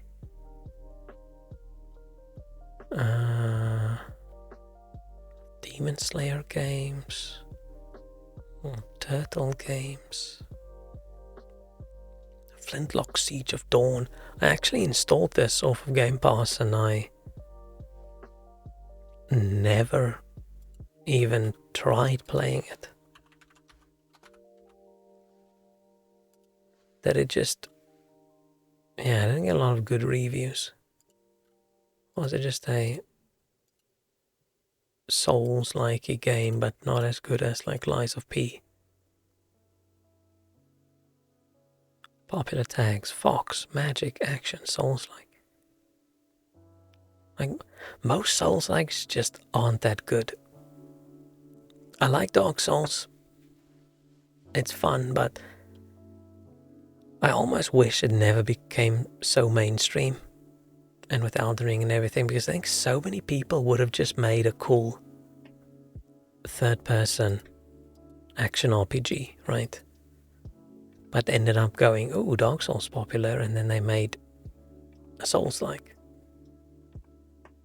Which, it's easier for me to get through a mediocre action RPG. Because the punishment for failure in those games are not big, right? You just reload.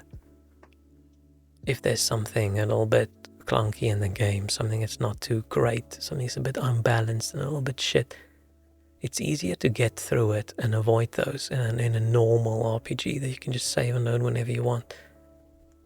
But when they try and make a Souls-like, if you get to a boss and that boss just sucks, and it's a bit unfair, and it's a bit unbalanced, and it's not that great, then it's hard.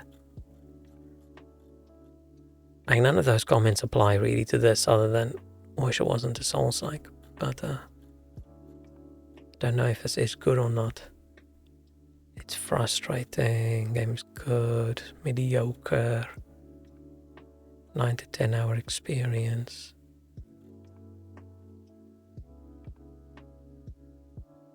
Maybe I should try it. Right, I can try it for free, it's on Game Pass.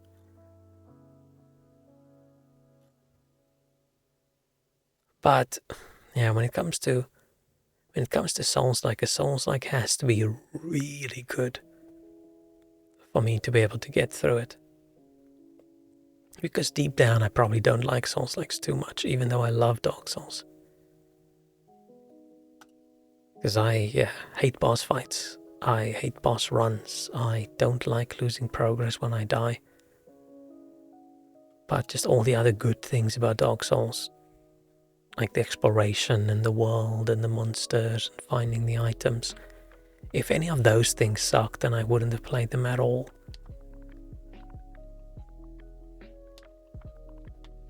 Maybe at some point.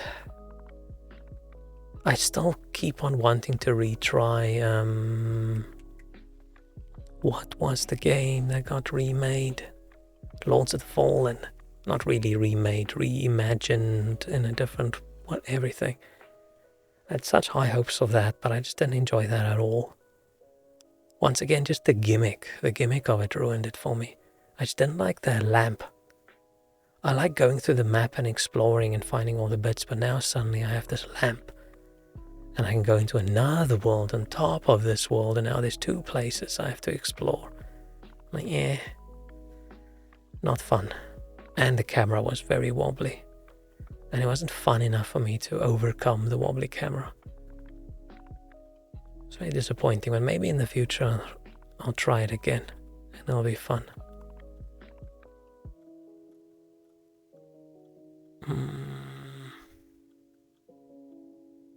7 Days to what?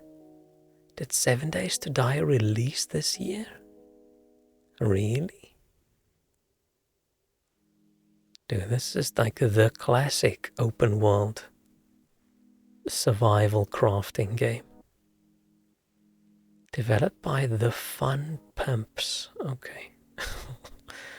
Okay, little buddies.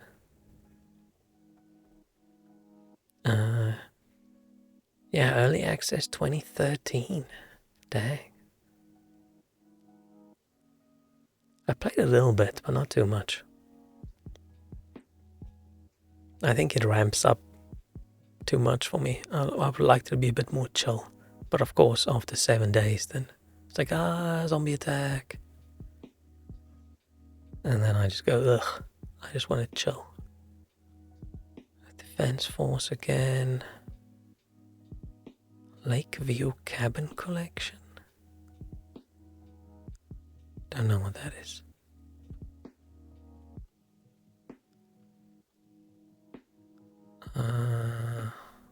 One Piece game.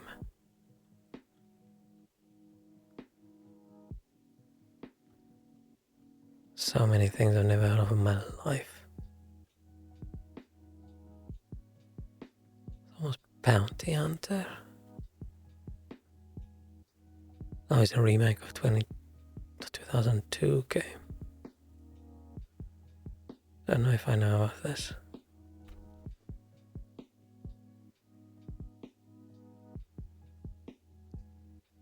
There's probably a lot of things in here that still be good that I never tried. Mortuary Assistant, I don't think I would play that. Very creepy. I think Valorant, really? Like, okay, it's PS5 and whatever in the fuck the latest Xboxes are. Still, worst naming in the world for products ever. is whoever's in charge of Xbox naming. Like, it's so bad, it's definitely intentional, but like so dumb. So incredibly dumb. Stupid.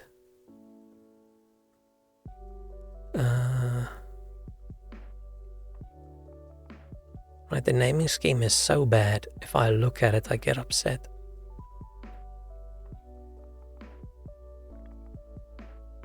What's new? Something the Viking. I've never played a Five Nights at Freddy's either.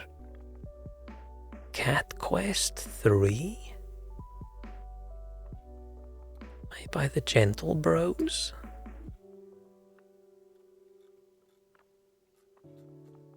Cat Quest. Cat Quest. Oh.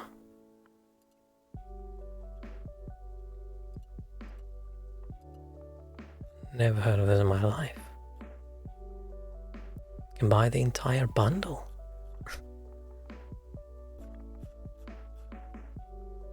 Okay.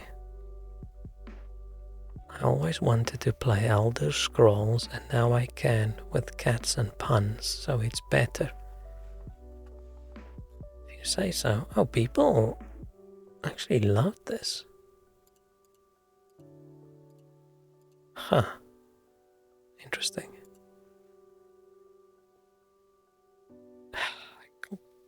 Imagine Doom and Doom 2 still getting releases. That's great. Man, I miss Doom.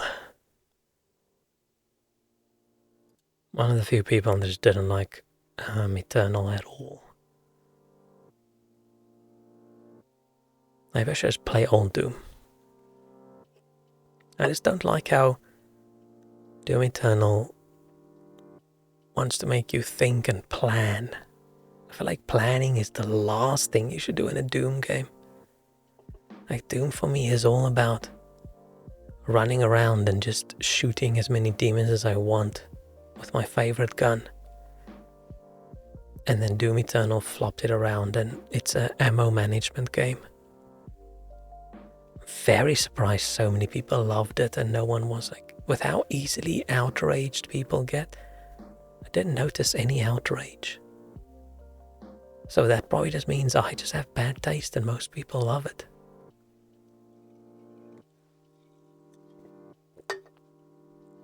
I almost want to buy it and see if there's a mod for, I don't know, giving you 20 times the ammo, which would completely spoil the point of the game, right? Because that's what the game is about, managing your ammo. But I just want to play it and get through the story and just check it out because it's Doom, right? It looks cool. But I've tried like 2 or 3 times to get into the game and I play for a bit and I just don't enjoy it at all. It just doesn't feel like Doom to me. Which is sad.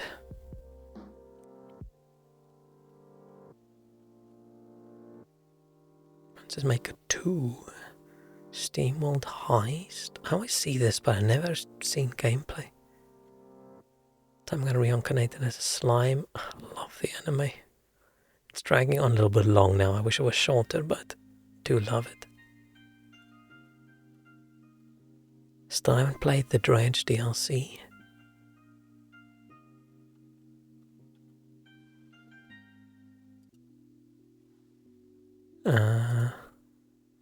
Never played a Madden game in my life because why would I?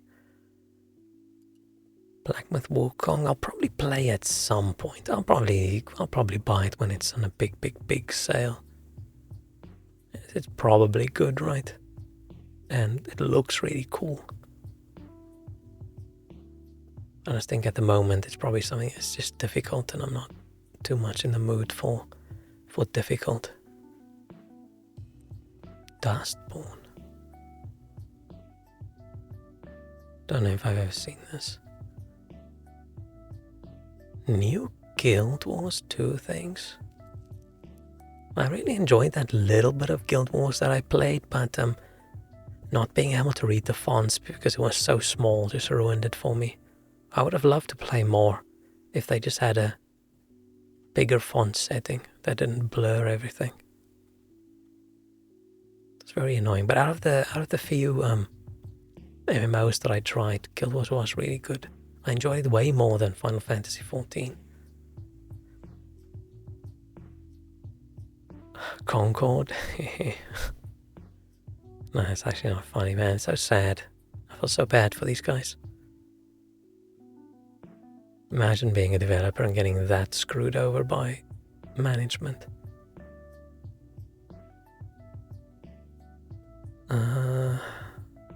Zero, more World of Warcraft. Castlevania, Core Keeper. Core Keeper is one of those games which is sort of the thing with me not really wanting to play early access, because I played it a whole bunch ages ago.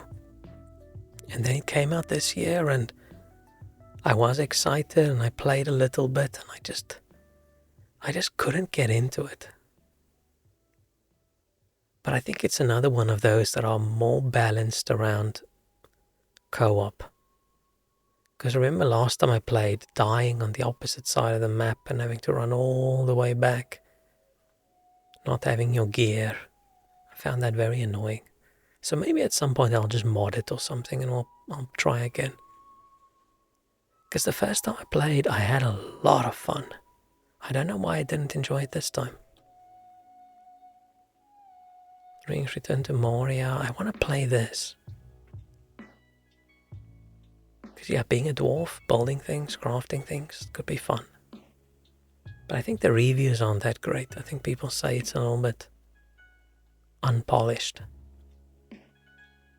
Did Peglin release? I played early access at teensy, but it was okay.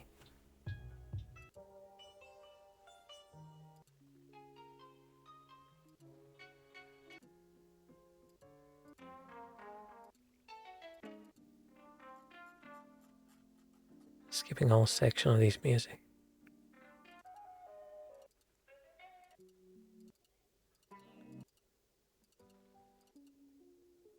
Huh. Pizza Tower, Risk of Rain. I tried playing Risk of Rain. I just didn't get into it. Atlas, Gundam Breaker,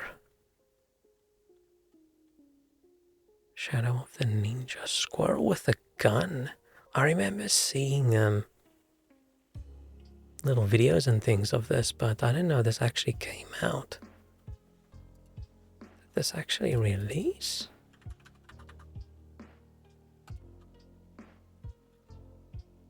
Was it actually good?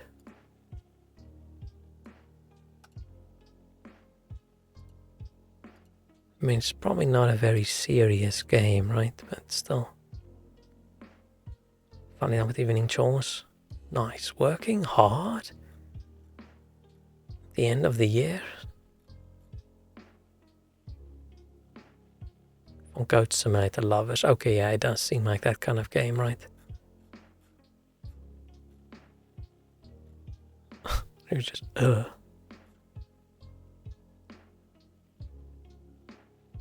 Yeah, okay.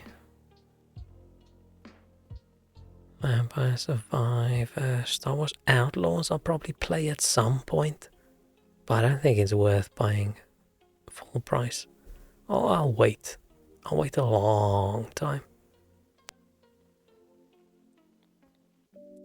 Have you seen a game about digging a hole? Only the Lord of the Rings dwarf game, if that counts. Hey Shrek, how's your December 31st? Are you ready for 2025? Are you done with 2024?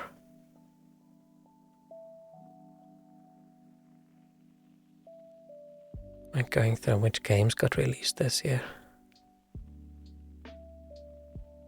Astrobot looks cute. I know a lot of people are upset apparently about Astrobot winning Game of the Year and not, what's its name, Wukong. But I've seen so many reviews and things about Wukong where people played it and just said, it was okay. where I think every single thing I saw about someone playing Astrobot, they just talked about how amazing it was. But I didn't look too much into it, right, because it's only PS5. But it looks like a cute little fun game.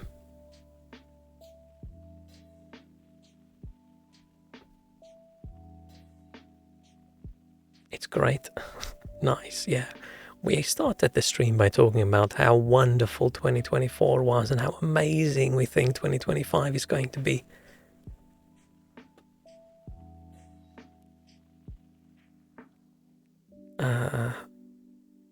Sorry, my brain just shut down for like 3 seconds from saying something that unrealistically positive. I still haven't played Space Marine. I was so excited about this releasing this year, and then when it released, I don't know, maybe I thought it was too co-op focused, but I do want to try it at some point. Oh yeah, I played Satisfactory. I played until, I don't know, let's say there's 10 phases. I played until like phase 8 or 9 or something, and then the complexity in the game just hits a point where it's not as much fun for me. Right, just to get one thing, you have to go through so much effort.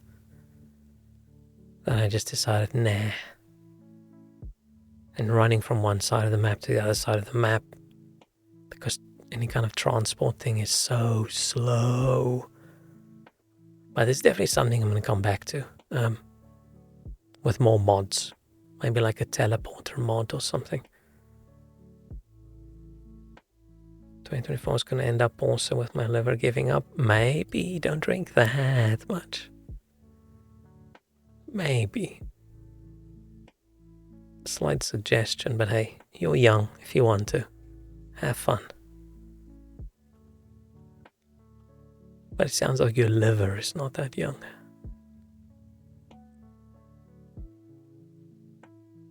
Been drinking for the past 5 days. Oh, practicing. Okay. Maybe I should have gotten a beer. But I've already gotten a headache and I didn't even drink anything.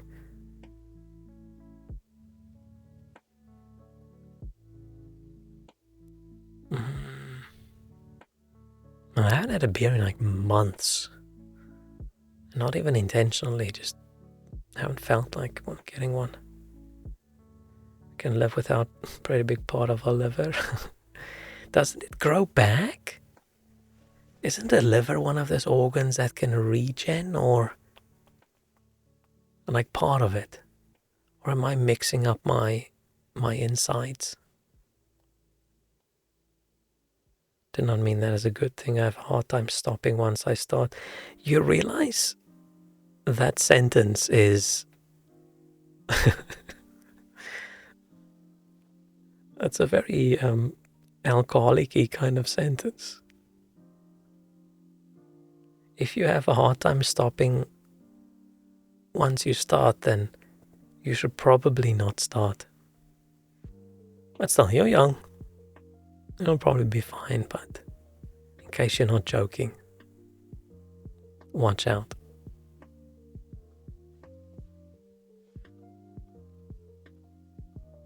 My problem is just I've talked about this before, if this is blood alcohol level, it used to be, this is where I start feeling tipsy, and this is where I start getting a horrible hangover. These days, this is where I start feeling tipsy. This is where I'm going to get a hangover. Like I get a beer and I take 3 sips and the next day I feel bad.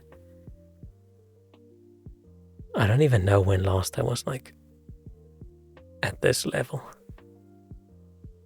Oh, I do know. Christmas 2021. I think so.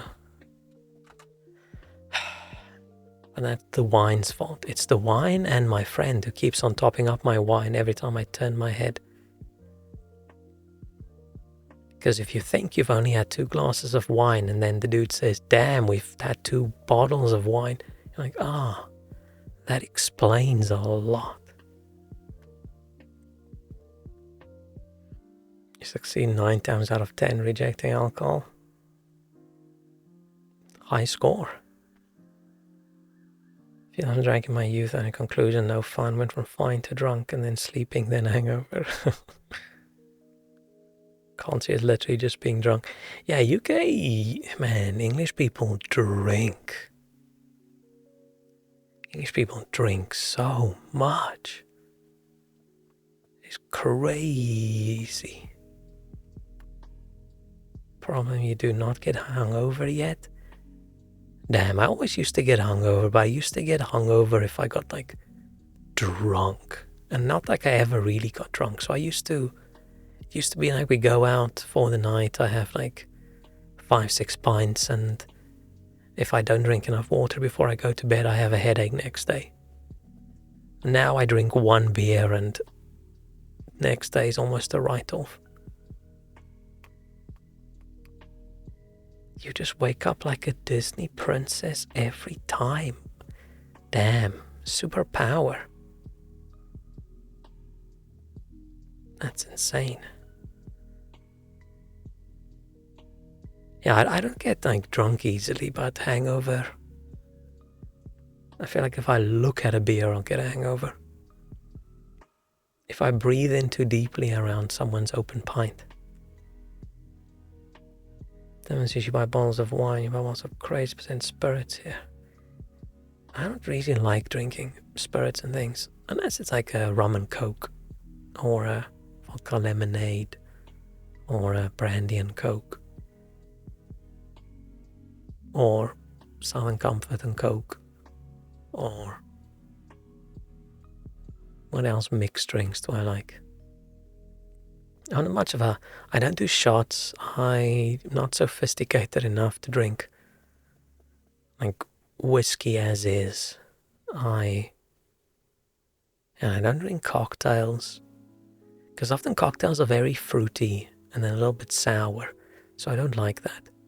I just like things mixed with like Coke or with lemonade or with whatever, but usually, I'll just drink beer and ale. Winter I'll drink more Guinness. This summer I'll drink more lagers. Occasionally I'll be a bit into the ciders. But yeah, of course the last 2 years or so I've just been home, so and I've been sick mostly, so almost nothing to drink.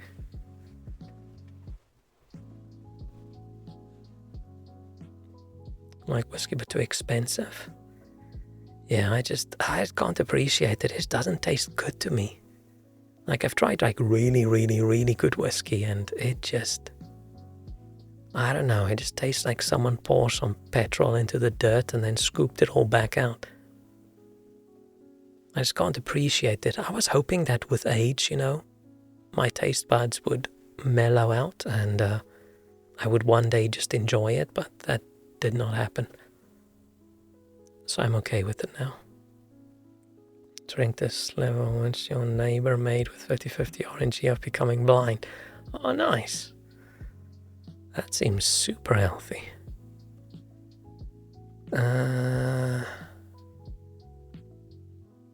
We've probably hit the limit of everything that I've played this year. Oh, Chair Survivor. Oh, PlayStation 4. Interesting. This was okay. Not as good as the first one, but still, it was okay. Is there a Dead Rising remaster? Huh. God of War Ragnarok? Oh, it is actually on PC already. But, I'll probably buy it when it's on a big sale. I really enjoyed the first one. Which is not the first one, but the first one of the new God of Wars, right? When was that released? I don't know, a bunch of years ago. It was really good, but I've tried it again recently and I just can't get into it. And I don't know why. I don't know if it's just because, I know the story, now I don't care. But I'm worried if I buy this one, I also won't enjoy it now, so I'm waiting a bit. Frostpunk 2 released. Very disappointed in myself that I didn't enjoy Frostpunk 1. It's just too punishing for me. I need my city builders to be chill. And not like Frostpunk where, oh, now I need to decide, do I want the children to go work in the mines, or do I want, I don't know, have a bunch of people get their legs amputated and work in this shop. It's like, okay, that's a little bit heavy for me. I just want to chill. And it was so difficult. I think I tried twice and I didn't really survive too long. Then I decided, you know what, I'm just going to play a chiller city builder game. Like Banished. Yeah, Banished is chiller than that. Man, Banished was so good. I still haven't found this city building game that's better than Banished. Like, if of that vibe, of the smaller scale. Like a town builder rather than a city builder. But yeah, Banished is difficult as well. Like, you can go from everything's working fine to like, bam, we're screwed. I think I'll play it on stream as well, right? And we screwed up a little bit. Suddenly all my people were too old or too young. I can't remember which way around. I think my village always stopped making babies. Yeah, I think that was it's easy to end up in that situation, I think, because I think people need their own houses to, I almost said to breed, that sounds gross, to start a family. And I think I screwed up and people were weirdly positioned in houses and it just didn't work. We just had a bunch of old single people taking up entire houses.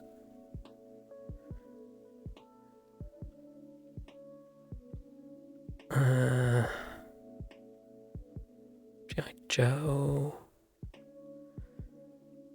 I saw someone's playthrough of mouthwashing. I didn't really pay too much attention to it, but it is 100% not something I'll want to play.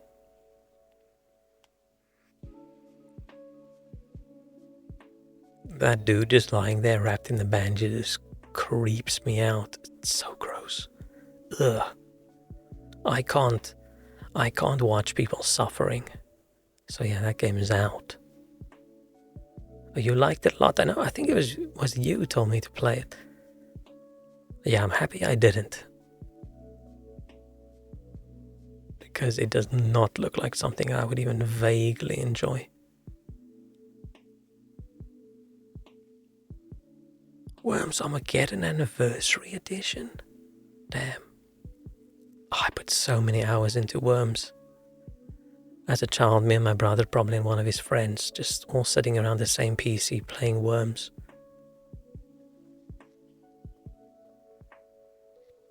It was not you? And who else? Who else would tell me to play mouthwashing? Oh, and then Starfield Shattered Space.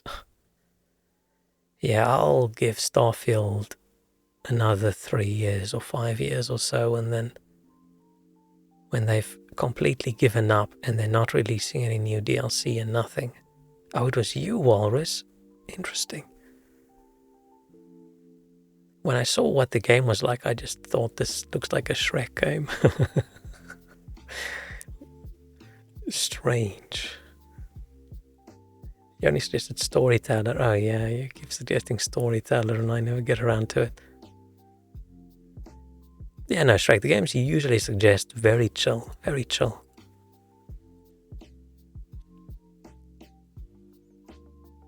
But yeah, one day I do want to play Starfield again. But I'm just, I was hoping, waiting really long and then maybe getting some patches that just makes it good.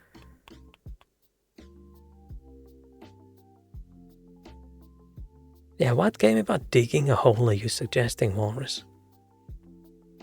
Is there a game about digging a hole that came out that I've missed? Well, yeah, one day I'll get back to Starfield. I was a really good indie hole digger. If I think about it right, if there was actually a game, let's say like a game from the side and you're literally just digging a big hole, I'd play that.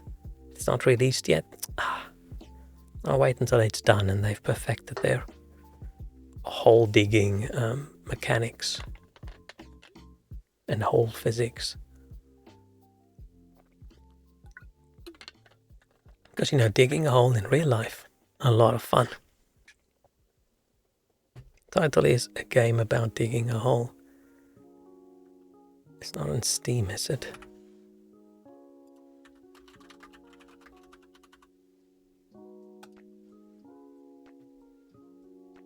A minimalist game about digging a hole in the garden of a newly purchased house. Collect resources, sell them, upgrade your equipment, and discover a mysterious secret.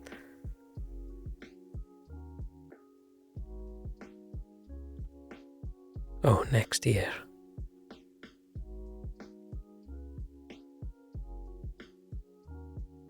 Oh, shit.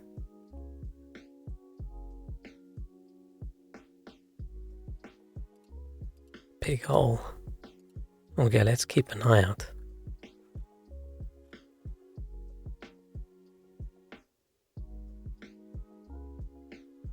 I'll just have to see if it's something I can play.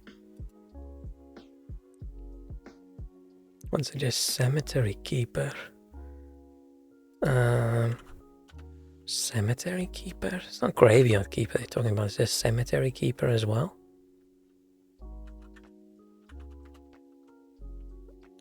Is that how you spell cemetery? Cemetery.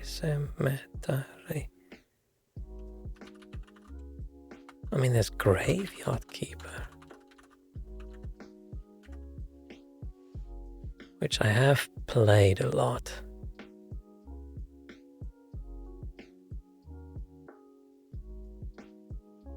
But never completely finished it, and I haven't played the DLC. I like 90% of the game. There's just a few things that annoy me. You just have to run around so much. And I think you have a very small inventory. But overall, it was very good. I do want to try it again. I think I just want to try it and get some mods that just makes everything just go a little bit smoother.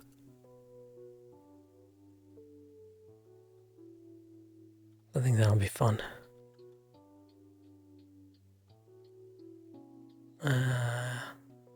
Didn't play until dawn.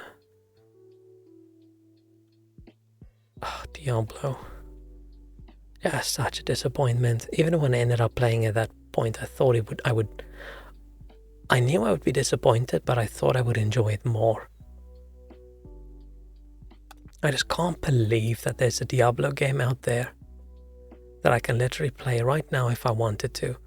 And I don't even want to finish the game with all the characters because I've finished it with one and I'm like, ugh, that wasn't enough fun. That's so sad.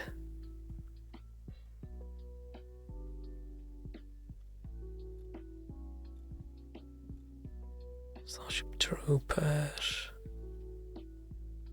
Web Fishing. Web Fishing played a little bit. Darkside? Oh, PS5 Darksiders. Man, I like Darksiders 1 and 2 so much. It was so good. Need more games like that. But it almost feels like everyone who would have made something like that now tries to make a Souls-like.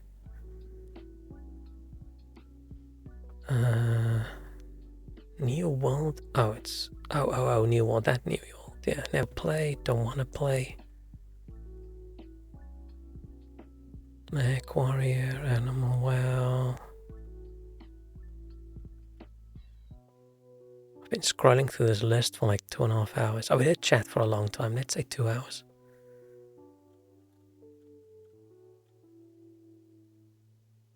Wayfinder. I tried to play this. This was a little bit disappointing. I expected a teensy bit more. It's just not a lot going on. It does just feel like someone plopped you in an MMO and took people out. Which is good, but I don't like playing a solo RPG, and then suddenly the enemies all respawn around me while I was slowly busy shooting a guy.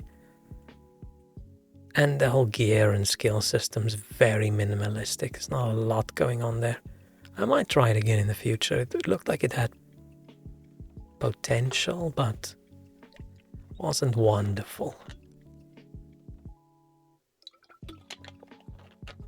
I tried a lot of games in the last few months because I just can't find something that I really, really, really want to play.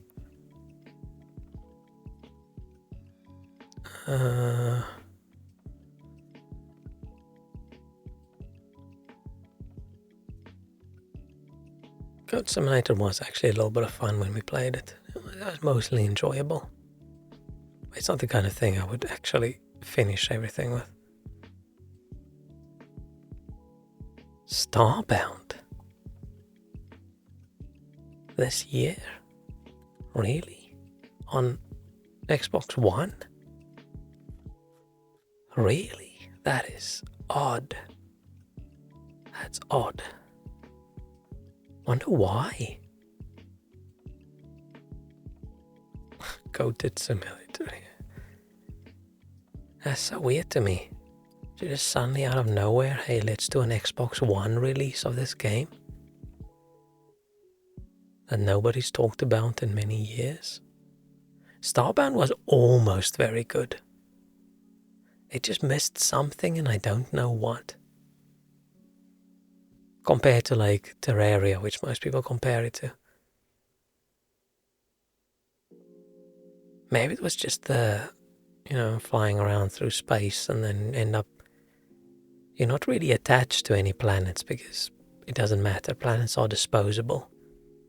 It's the same as in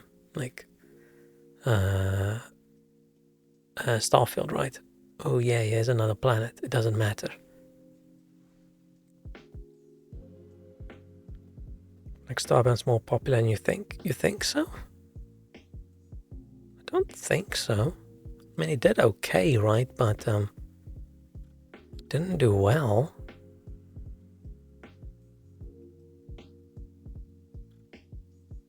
I played many hours in it. But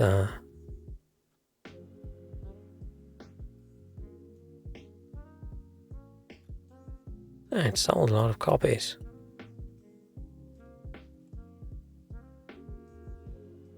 I would buy it if I wasn't too cheap. And it's a good game. It just didn't grab me as much as I hoped it would. It was just something about it was just a little bit meh. Where I'm playing and I wasn't that into it.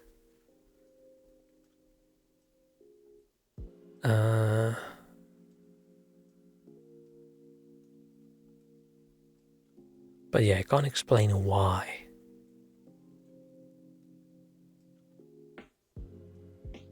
Oh yeah, Red Dead Redemption came out on PC finally. That was a big surprise.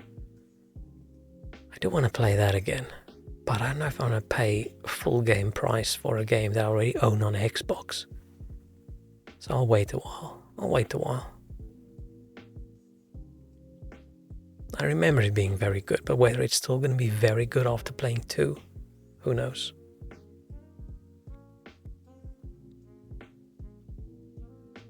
Carrion, I think I played a little bit on PC. It's the most important part that opened the super spicy Korean ramen crackers. Oh? Not spicy at all, I want a refund. Ah. Yeah, my super spicy spices that I ordered got delivered at some stranger's house and I have no idea where it is today. So I'm very sad about spices as well.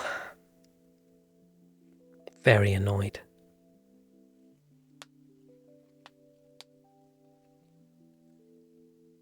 I should almost just order it again from a different place.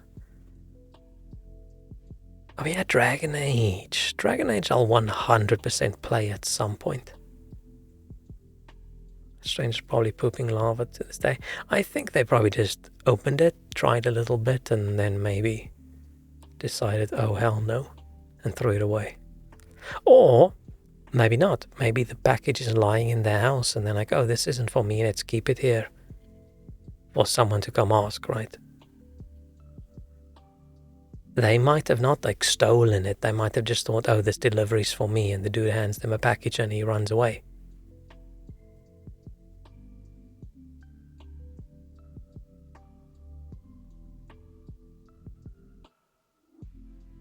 But yeah, Dragon Age, it's not on sale already, is it? I'm assuming not. No.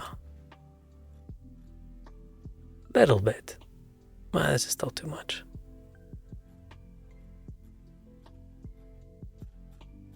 I'll try it at some point. But not now. I don't know, maybe they can. I probably can't improve it too much. Looks like a decent time spender. But yeah, new games, even though, like you say, yeah, $49.99, right? That's not even expensive these days for a new game. But it's more than I'm willing to pay. Something has to be very good for me to pay that much for it. Like unreasonably good. The games just aren't worth that much money to me. So I'll just wait. I'm patient. What probably happens is I say, oh, let's say there's a game that costs 40, right? And I go, no, it's too much. I'm going to wait. And then there'll be a week or two where I really want to play that game, but I'm like, no, it's too expensive. So I'll buy some cheap game and I'll play it and it won't be fun. And then I'll buy another cheap game and I'll play it and it won't be fun. And then I'll buy another cheap game and I'll play it and it won't be fun. And then I should have just bought the expensive one. Last game I spent money for was Hollow Knight. And Hollow Knight, I'm happy we played it, but yeah, I would not say that was an enjoyable experience for me. Oh yeah, the remaster for Zero Dawn.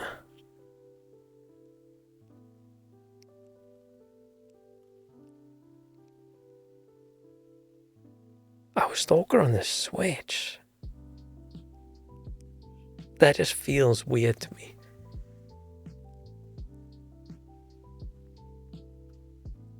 I was trying Fire Emblems on Switch. Never played a Fire Emblem game in my life.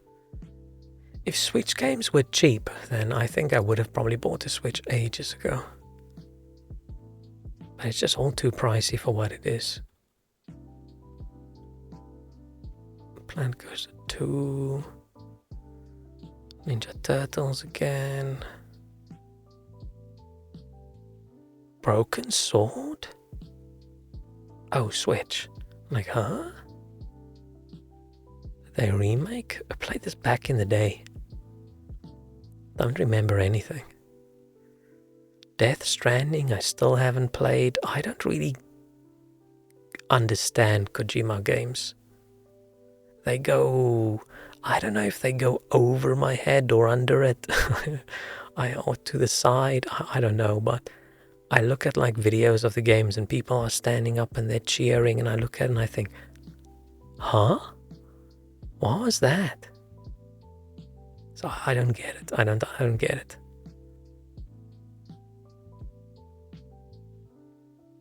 To have this thing where I have to play all the prequels to allow myself to play the current game. Yeah, when something's a really long series, I also don't really just want to jump in. I do just want to play the previous ones as well.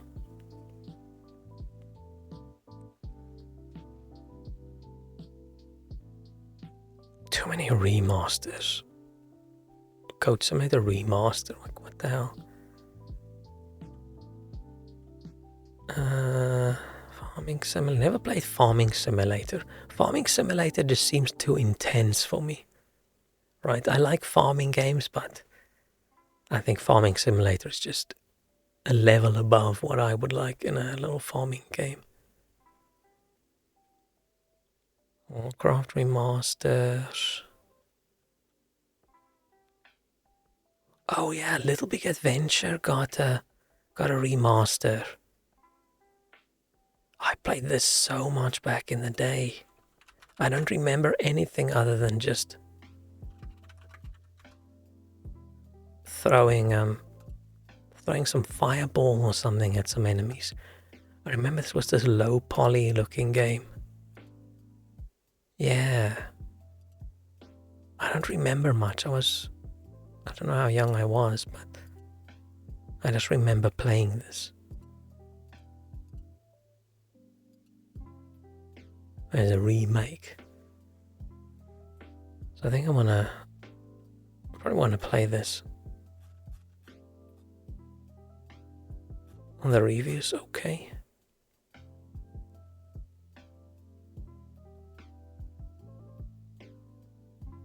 What?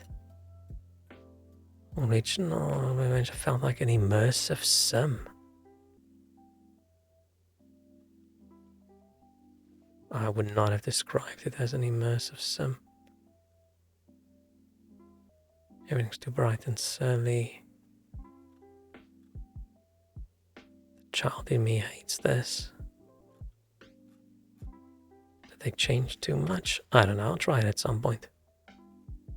It does look a little bit goofier. Or does it? Right, it might just be memory nostalgia and not real memory, right? Thinking of what it used to look like.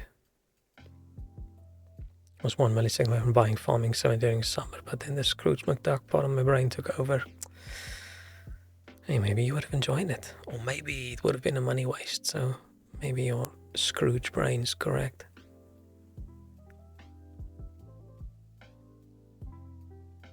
I haven't played Flight Simulator in years and years and years. I used to play a lot of Flight Simulator when I was little. Stalker. This is my biggest disappointment of the year, I think. Not being able to play Stalker. I was so excited. I was so hyped up for it, and then I can't even play longer than 5 minutes. And I've seen no indication that they are going to add some kind of accessibility options for camera wobbling, so I think I'm just out of luck unless someone gets a mod for it, but I've stopped looking every day. For a few weeks, every single day I checked Nexus mods just to see as someone added a mod to remove head bobbing and things, but no. So I don't know if it is moddable.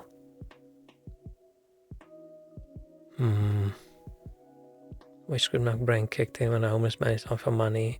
I never can resist. I'm that sucker. That's not a sucker. That's a nice thing to do.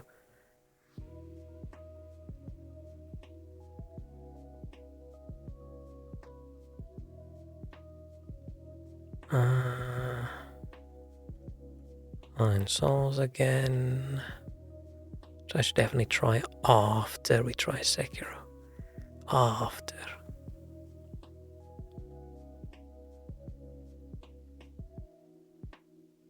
Carl's Frontline 2 Exilium. I don't know what that is. Dark Tide. Oh, PS5, okay. Dark Tide looks like so much fun as well. Once again, probably play with a group.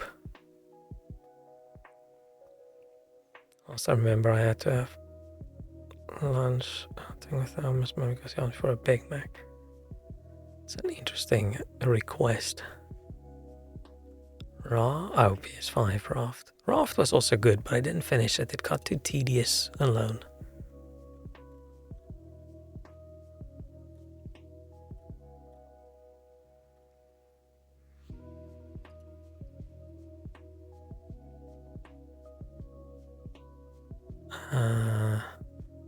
Marvel Rivals seems to be doing really well. I mostly just see good things about it. And a lot of gifs and pictures of Venom's ass for some reason.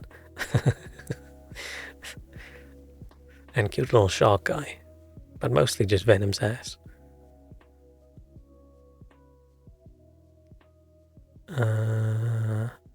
Indiana Jones, I'm not even going to try. There's no way I can play that. Legacy of Kain, I saw Reaver Remaster. I want to try that. I definitely played some of it ages and ages and ages ago, but I don't remember which 1. It's too long ago. A Mac release of Resident Evil 2. Damn. Huh? What? That's interesting. Does Capcom usually do Mac releases of games? Or is it just, oh, we might as well be doing iOS one, so it's not that hard to just build for Mac as well when you go that way? That's odd. Right, they don't usually go through the effort of doing Mac builds, because doing Mac builds is just horrendous. Oh, now I want a Big Mac, damn it. But I have mediocre pizza.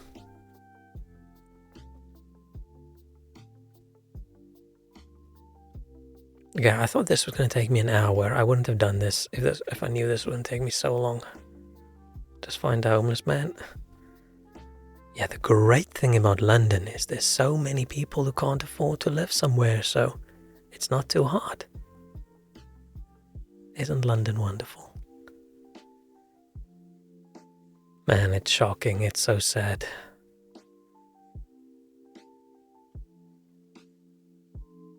It's just how much worse it got in like 10, 12 years. I split McMenu where I got fries and he got a Big Mac. Aw.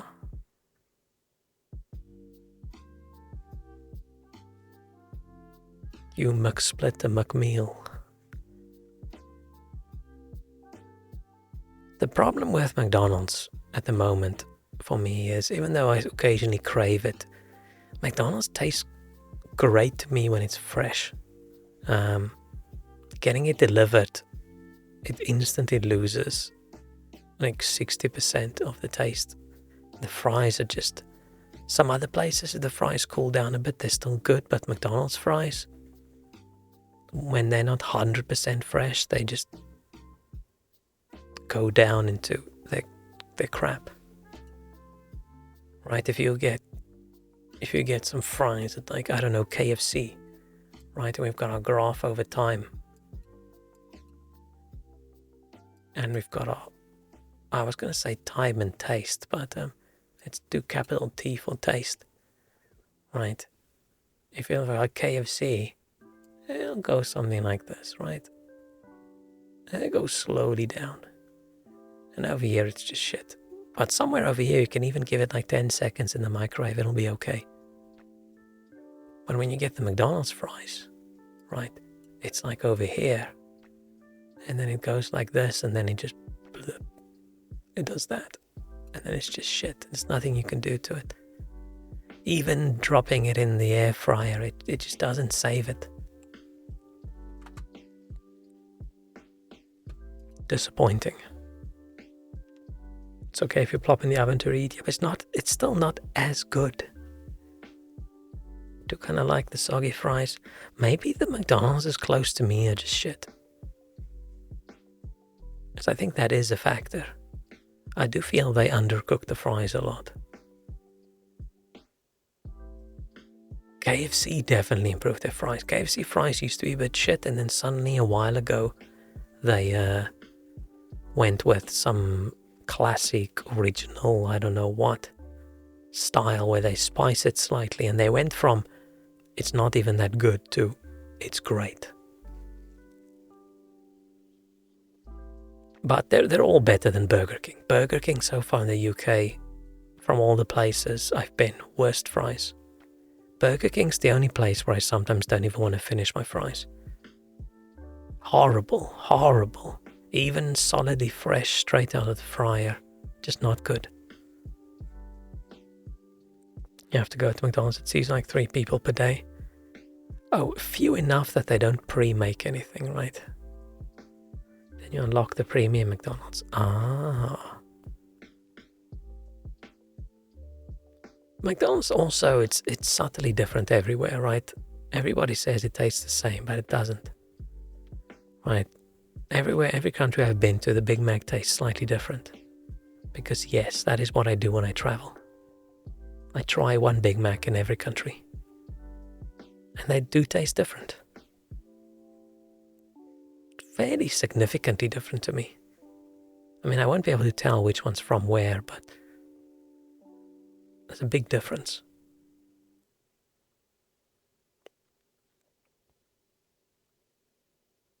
I feel like sorry, my throat. Started coughing right as I was talking. I think UK one's definitely some of the worst I've had. The one I had in the US was also not that great, but that might have just been the place. It was also the most expensive one I've had. Oh no, I've had two in the US. I had one at a McDonald's at the Grand Canyon, or close to the Grand Canyon. Super expensive. And then I had another one in Vegas, and that one was okay. But I think the best ones I've had was, I keep on talking about South African food being good, but South African one and the one I had at Hong Kong airport was very good. But that might have just been because a long flight. Or was I on my way to have a long flight? I don't know. Either way around, it was very good. The French one was kind of good. Yeah, I had no problem with the French one. Italian one, I don't remember. I've been to countries where I didn't have one because couldn't fit it into the schedule of what we wanted to do. If you literally only have like one day to run around, then it's better to go have a proper meal of something local, right? But if you've got a couple days, one little snack is fine. And it is funny going to Paris and eating a Big Mac. There's something about that that's just amusing to me. But if you go there and you have more than one meal, then it's a little bit unless you go and you want to check out the McCafe. Slovenian one was banger though, interesting.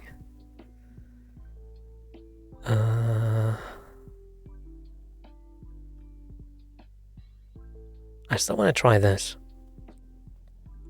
This feels like, or looks like almost like a stalkery kind of game. But for some reason I feel I want to try it and then I never do. Don't know how good it is. Any manner again. Oh, we're done. Damn. That was too much. Should I quickly speed through the anime of the year that I watched? I don't think there's going to be that many. Yeah, compared to the games, right? There's not that many. Oh, this is the movies. Let's speed through. I didn't watch that many. Didn't watch this, didn't watch this, didn't watch this. Delicious in Dungeon was good.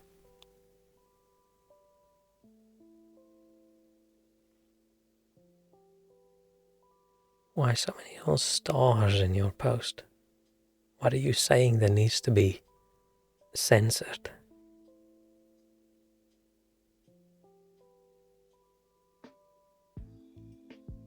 Oh, it thinks it's a link. Oh, it's one dot and then you've got a 2 dot and a 3 dot and a 5 and a 6. But it doesn't think one dot's a link. So Slovenia, France, Slovakia, Austria, Germany, Czech Republic. I can't remember the one I've had in Germany, but I have had. Definitely had one in Berlin. But I don't remember it. But yeah, okay, let's get through this. Delicious in Dungeon, so far it's the first one I've watched this year, and it was good, but I didn't enjoy it as much as I thought I would.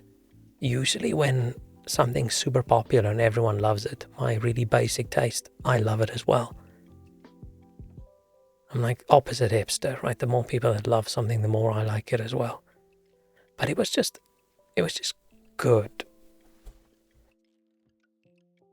It wasn't super great to me. My instant death ability is so overpowered. That sounds like something I'd watch, but I haven't. Sasaki and Peeps I watched. It was okay. Wrong Way to Use Healing Magic. I've watched it and I've rewatched it now as well. Love it. Love shitty isekai. It's great. It's wonderful.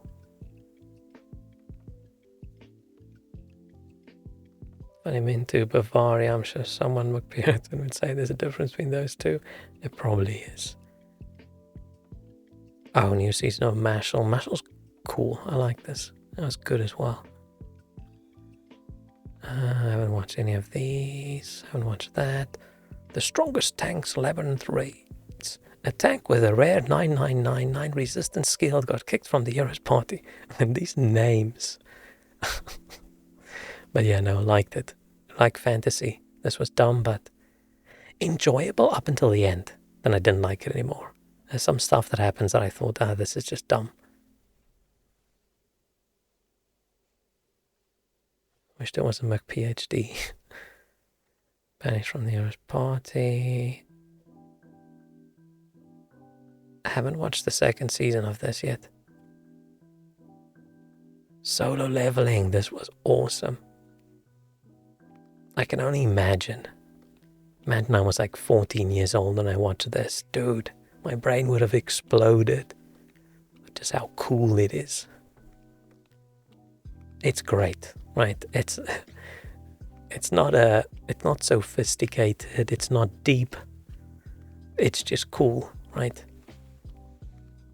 Weak dude becomes strong, kicks ass. Wonderful. Can't wait for the second season. Fluffy Paradise. Might have watched this. Can't remember. Unwanted Undead Adventurer. Loved this. Great. Once again, weak guy, blah blah blah, becomes strong. Dungeon kind of things. Love it.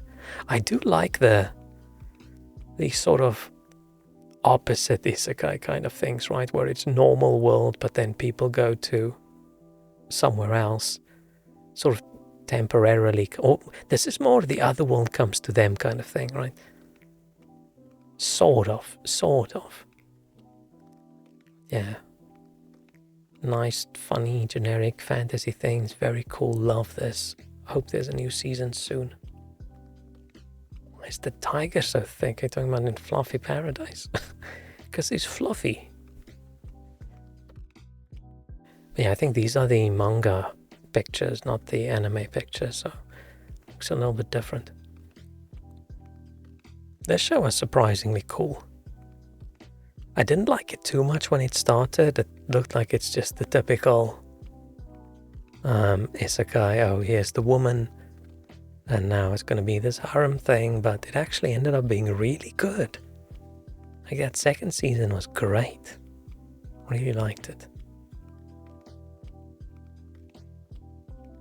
Some of these things I have on my watch list and I just haven't gotten around to it. Have I watched this?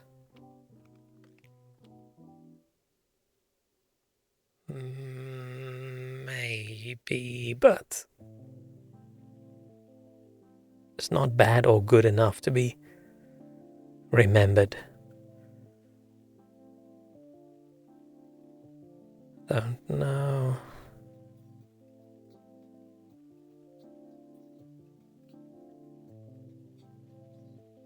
Isekai Onsen Paradise? I don't think this is on Crunchyroll. It sounds good. Weakest timing of journey to pick up trash. Enjoy it because it's just some dumb fantasy thing, but I don't know what the name really has to do with the show that much. I feel they picked up trash once or something in the entire show. I don't remember. Once again, I watched it. It was fun enough to finish, but don't remember too much about it. Witch and the Beast I still want to watch. I'm not really watching anything too serious currently. I'm mostly watching funny stuff, cute stuff, and edgelord things. 30 years of virginity can make you a wizard indeed. Where do you see that? Oh, over here. Man, if I wasn't so weak in my youth, I could have been a wizard by now. Damn. How long? If you've already failed at your wizard quest, right? How long do you have to hide yourself away before you can once again return on the wizard path? Is there a way back? Or is this sorry, you've sacrificed your wizard powers for earthly pleasure, you can't go back again? Because I need to know.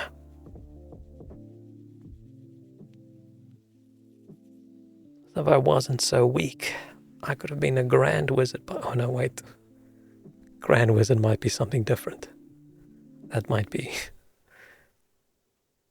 a different group you have to join to be that. Where were we? Oh, Witch and the Beast. This looks good, but it looks serious, so I didn't watch it yet. This I still want to watch, but the reviews look really bad. So it's on my list, but I haven't gone around to it. I haven't watched any of these. Have I watched Kingdom? No, I haven't. There's probably a lot of good things that's just not on Crunchyroll.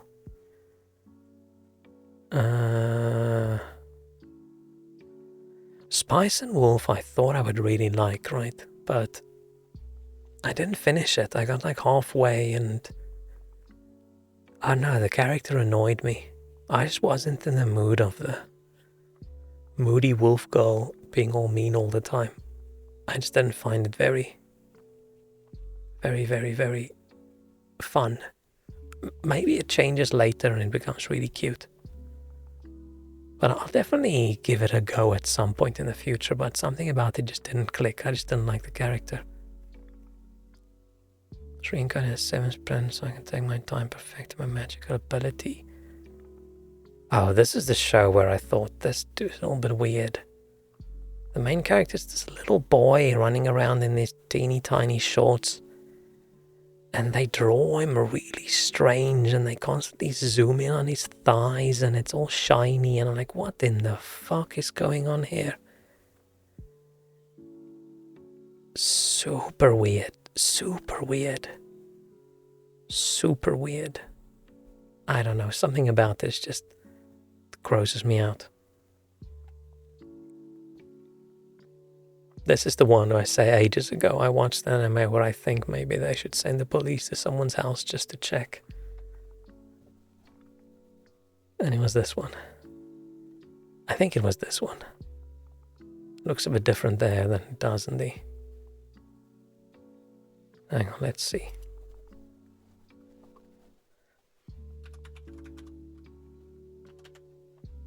What was that show's name?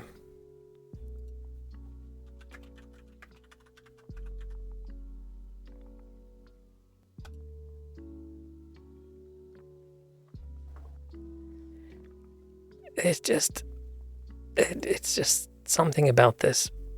It's just creepy. The way this is drawn is just weird. I don't know, something about this is just not cool. So yeah, would not recommend watching that. Don't zoom in. I just wanted to show.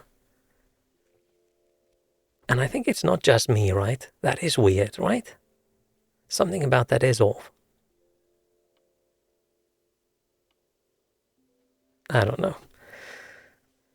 That is very strange. Okay, cool. Validation. Because I thought that was... something is weird.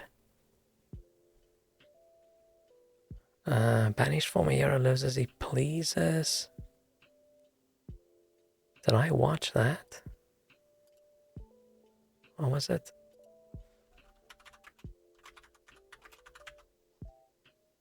Oh yeah, I did watch this. Very generic. Don't remember it at all. It's dude with sword, very strong. Bunch of girls running after him, right? It's the usual. It's the usual, but I think I enjoyed it. And Crunchyroll removing reviews and comments is just... I know why they did it, right? But it just ruined things, because now this is 3 out of 5, and like, why? I want to read what people say. Head out to family, friends. Enjoy. Have a nice New Year's celebration. Oh yeah, you want to watch the Fledermaus? Let me know if you were successful. I didn't watch this. I'm speeding through now. Oh, Tender. Re-Monster I watched. It was okay, but a little bit weird. I've already watched it by myself. I still have another one in me.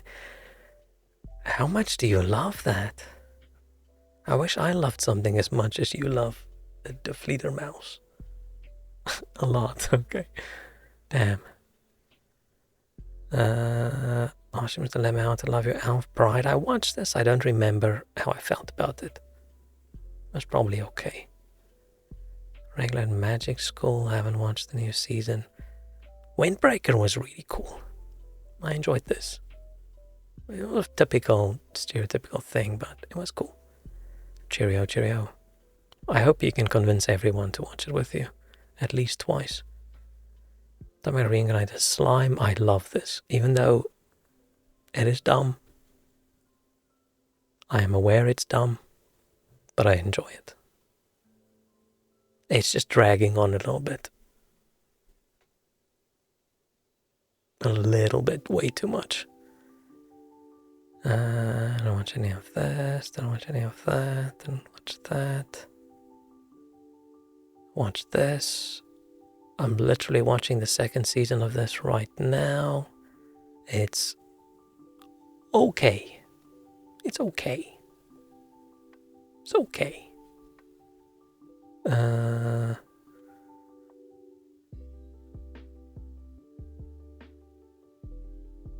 else? It must be more things that I've watched.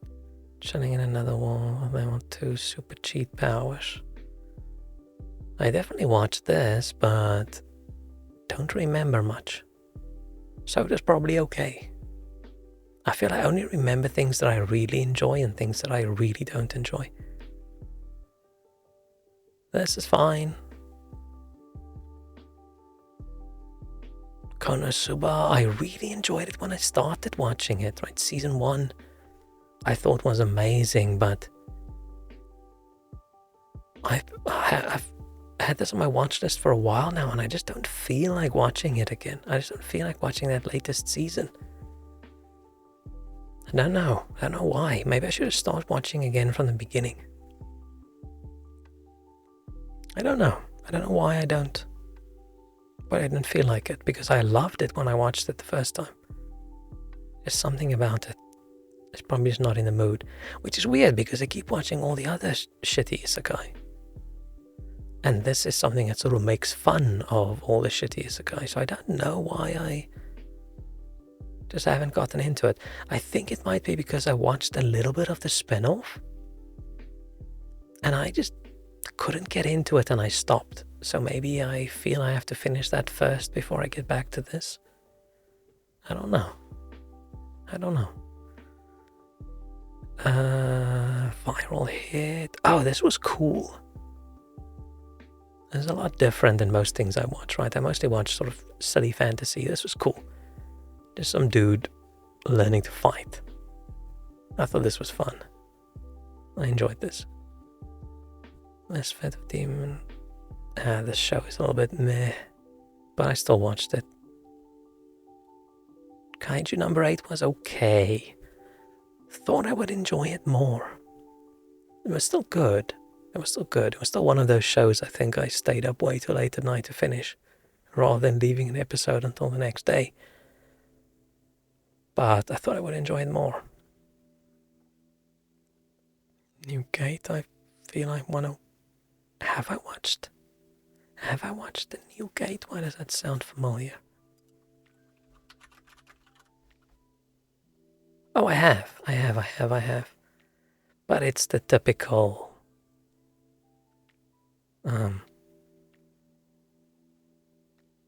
stuck in a game kind of isekai-ish kind of show, which always has to have some annoying little beast creature girl for some reason. I think I actually enjoyed this a lot. Yeah, I think I enjoy this a lot. I think it's actually quite good. My Hero Academia I haven't watched in ages. It just fell off completely for me at some point. It's because it drags on too long. Season 7. No show should be this long. Leo, hello. Oh, are you having comment problems again? Why does Twitch not like you? Why are we having so many weird chat issues? Some people's comments not appearing in the overlay. Some people are just not getting through at all. Oh, the weather. Yeah, the fireworks are exploding your messages as it goes through the air. Speaking about the weather, Thursday's going to be freezing over here. I mean, not quite freezing, but so nice and cold. I'm excited. What day is today? Tuesday, okay. Demon Slayer, it's starting to drag on a bit long as well. I love Demon Slayer. I've seen a lot of things where people say they hated this latest season. It was just dumb, nothing happened, blah, blah, blah. But I liked it. I liked the chill. Just, I don't know, them just having a training time. I enjoyed it. This was good. I haven't watched that. Wife has no emotion. I tried to watch this. I got like one episode in and then I didn't feel like it. I don't know. Maybe it's a little bit strange. Not sure. It looks like it would have been cute, right? Him having this robot wife that he falls in love with. But I don't know. Maybe I should have watched more. But I just wasn't in the mood, I think, for it. Ah, these names. The awesome newbie adventurer trained to death by the most powerful party become invincible. I like this. This was okay. This is the typical nonsense I like. It was fun. It was fine. Maybe this is why they make the names so long, because if the name was just a couple words, I would have no idea which anime this was, because it's so similar to loads of other ones I like. So yeah, that was fine. Don't watch that, don't watch that, don't watch that. Someone engineer as a human. I think I watched like 3 episodes of this and I just didn't get into it. Then I thought, nah. There's other things I can watch now. I'll try again later. If I get super bored. So I don't know. I just didn't enjoy it too much. I actually watched a lot of anime this year. And this doesn't include any of the things that I've rewatched. But most of these are, it's 12 episodes. It's less than 6 hours of watch time.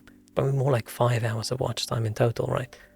So for someone who has no life, it's very easy to squeeze 5 hours of watching a show time in. I can finish an entire show in a day. Right, I'll watch 3 episodes over lunch. And then early evening I'll watch another 3 episodes when I have early dinner.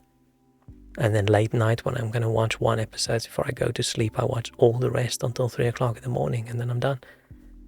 But usually I watch these over 2 days. Like I'll watch 6 episodes.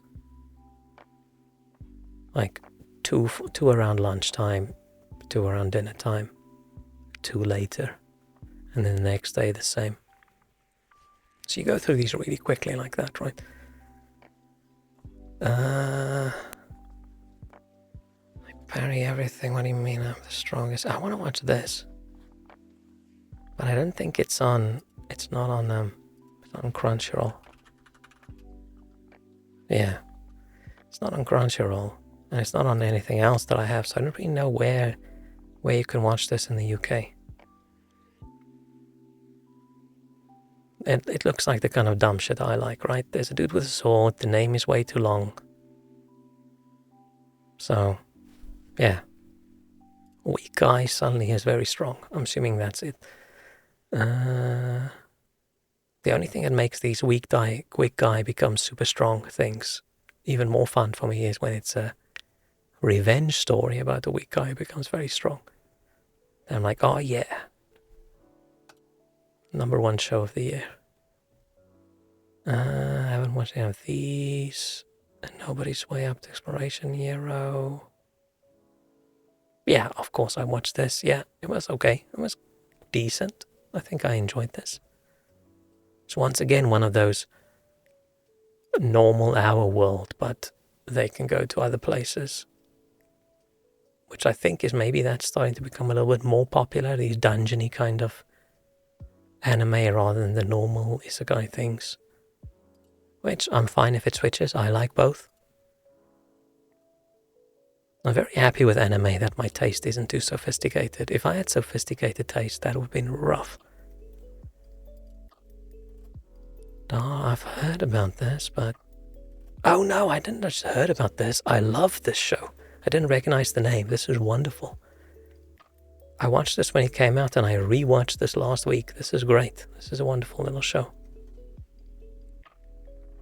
This is what I'm saying. If you want to avoid the weird shit, or the typical, oh, isekai dude, blah, blah, blah, oh, what a surprise, he's surrounded by 19 women and blah, this person gropes that person, the typical nonsense you see. Isekai show, but the main character's a woman. For some reason makes it cuter, and it's got way less of the dumb, weird shit in it.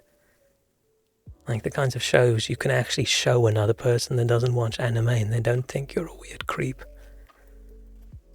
So yeah, this was great. I love this. This is very good. I would not mind another season. This is one of my favorites of the year, actually. It's not deep, right? There's nothing super creative about it. It's just good. Just fun. Dungeon People. Dungeon People? Is this on Crunchyroll? I don't think so. No, I probably haven't watched that. Sounds like something I'll watch. Quality Assurance Another World. I was excited for this to come out, but I watched like 2 episodes and I just couldn't get into it. So another one of those. It's on my list. I'll try it again later when I get desperate. Sakuna of Rise and Ruin. Isn't there a game on Steam? Oh, it's an action role-playing simulation video game. Oh, but then they made an anime now as well? I thought it's a game of an anime. Did they make an anime from the game? Huh. Suicide Squad Isekai. Yeah, I did not watch this and probably also wouldn't even if I could. Elusive Samurai, doesn't look familiar. Fairy Tail, I started watching Fairy Tail originally and then they removed it from... what was the other site? But that then merged with Crunchyroll, but in the merge they lost so many shows they don't have anymore. And they only have like the later seasons of it, so I've never really gotten into it again. I remember it being okay, not wonderful, but yeah, I would like to actually get into it again, watch everything. Didn't watch this, didn't watch this, what's this, that doesn't look familiar. Dear Friend, oh, this is the thing with the deer little dance song everyone did. Didn't watch that.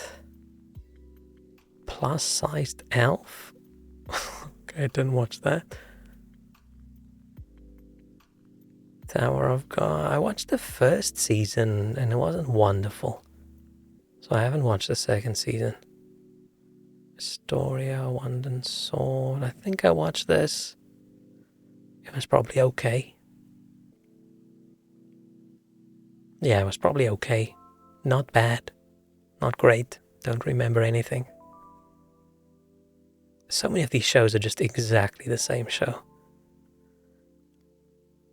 Journey Through Another World. This was okay. I think this was cute. I Hang on. I think I watched this. Yeah, this was a decent show.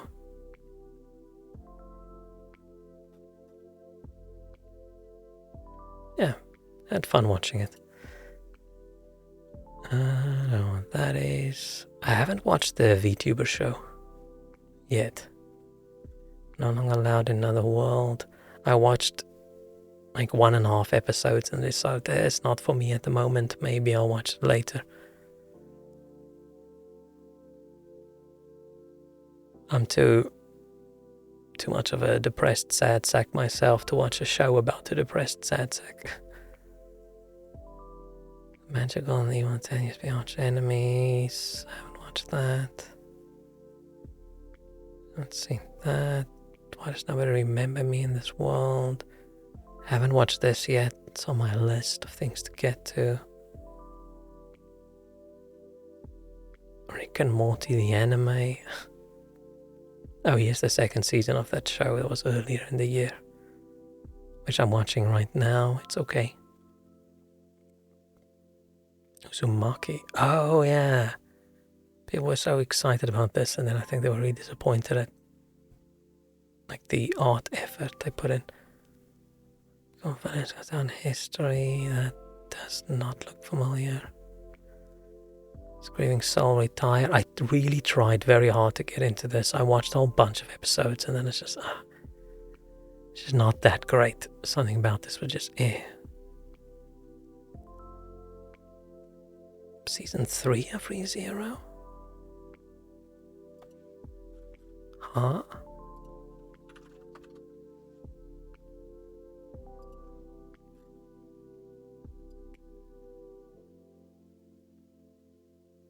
Oh, it's not done yet. No, it's only 8 episodes. It is done. Okay, so there's some I need to watch that I haven't watched yet. When I started watching this originally, I didn't like it. And then I gave it another go like a year later, and then I really liked it, so don't know how I feel about it now.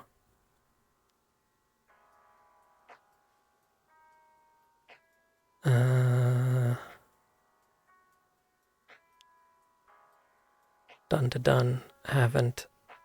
Okay, but now we're probably getting to the things that haven't finished their entire 12-episode run yet. So I wouldn't have watched any of these. Because I only watch shows when the entire season is done. Because an anime is too short. An anime is too short for me to watch 1 episode a week. Right? 23, 24 minutes, and 5 or 6 minutes of that is just the catch up and the intro and the next time section. But I just hear good things, so I'm really excited about watching this. Loner Life in Another World. This looks like something I would like, right? I'm assuming. Looks like an isekai. See no creepy people in the photo or in the picture, so it's probably fine. Oh, this is a movie about this? I remember liking it. Oh, no, wait. I'm talking nonsense. I've never actually watched the Kenshin anime. I've only watched the movies. There are a few anime that I've actually only watched the movies and not the anime or the live action things. This is one. I think I watched it, the first one, on a plane or somewhere. But I always heard it's very good. But I've actually heard the movies are quite good as well. Out of all the anime live action remake things, the movies are actually decent. Bleach I finally started watching again. But I thought the season was done and it wasn't. So I had to stop. But Bleach, I'm bleached out, I think. It's just too much of it, I think. It used to be one of my favorite anime, but there's just too much. Like, I don't really care about it anymore. I feel like that happens with everything that just continues into too long. Demon Lord Retry. No idea what that is. Is it wrong trying to pick up gold in a dungeon? Season 5. I definitely watched this, not the latest season. I don't remember if I enjoyed it. It might have been just a little bit too Will I enjoy it again? Better scriptwriter, probably. Yeah. No, but I'm very usually against things that just keep going and keep going and keep going. Because any show or anime, right? They keep making it until it's shit, and then they stop. So things usually, first season wonderful, second season maybe still wonderful, then third season it's like, okay. And then fourth season I'm like, oh, I should probably watch this. And then fifth season, I'm like, I just don't really care anymore. But then I'm so invested, I keep watching. Because what if it becomes good again? They don't always stop it when it's shit. Yeah, sometimes they continue. And then sometimes they manage to get it back to its good. And then they stop. But oftentimes not. We're talking about, what's the superhero? My Hero Academia thing. I loved it when I started watching it.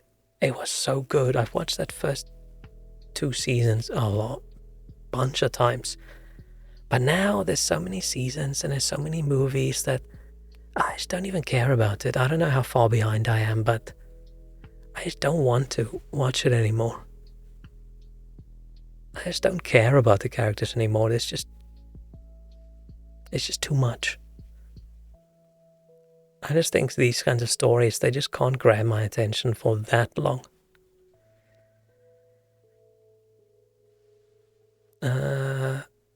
I actually want to watch this one. When I see Sword Art Online, I think, really? But this is about a different character, so maybe it's good.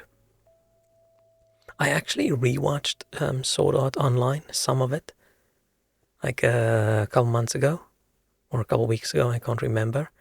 Those first few episodes, I still enjoy. I still think it's good. I still think it's fine. Just as I enjoyed it back then. But then suddenly it becomes the, hey, let's get married in game. Let's get a house. Oh, what is this? We now have a daughter. Like, people, does anybody really want that? Don't you watch that show for cool badass sword fights? I just don't understand who the show's targeted to when it gets to that point. Like, what is it? Like, who wanted this? And it's this badly written teenage romance nonsense. Like, I don't mind romance anime. I like some romance anime. My favorite one is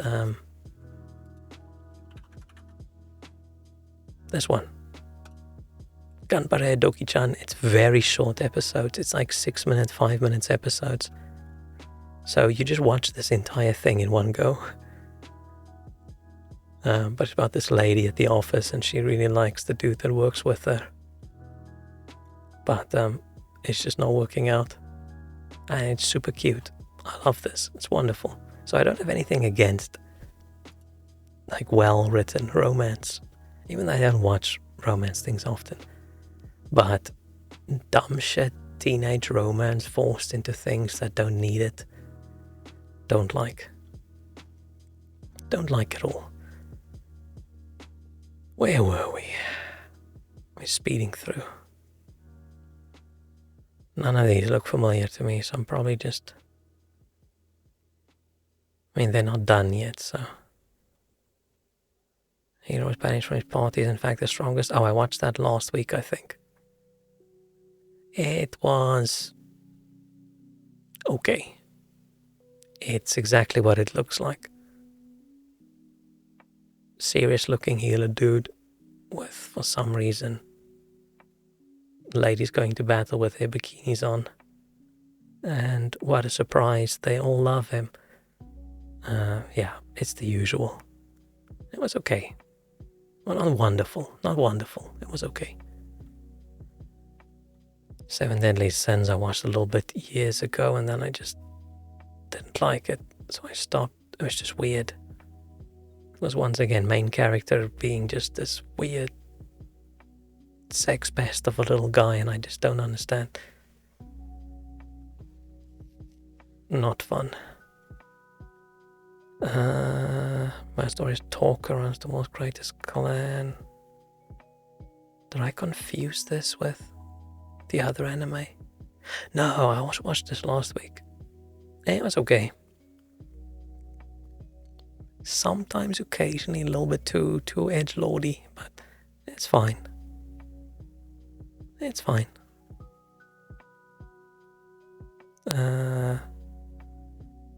This, I just finished watching the second season. I like this. This is also fine.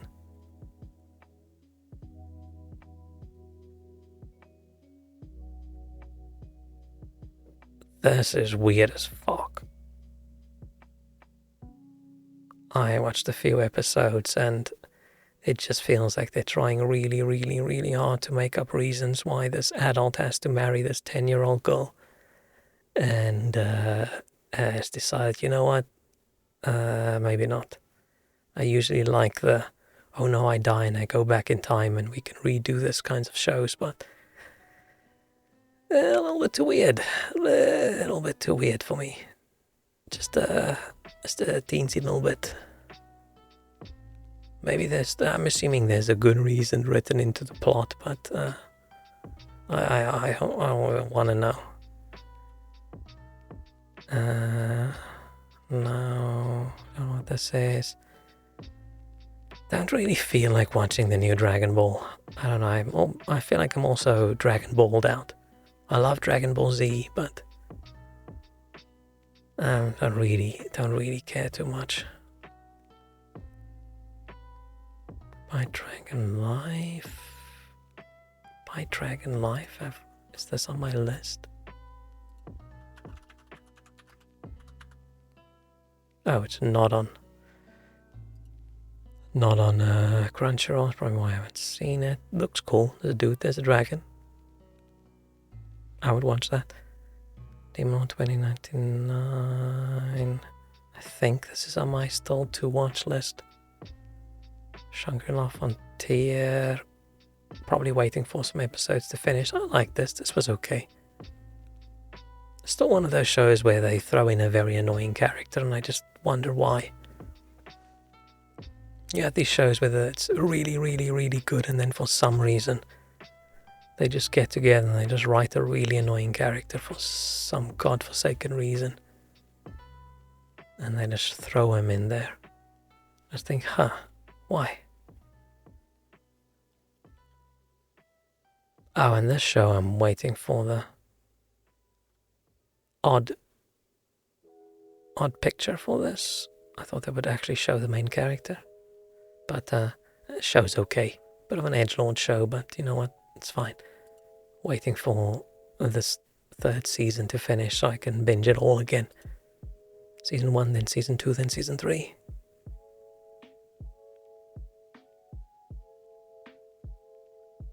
What's an original net animation?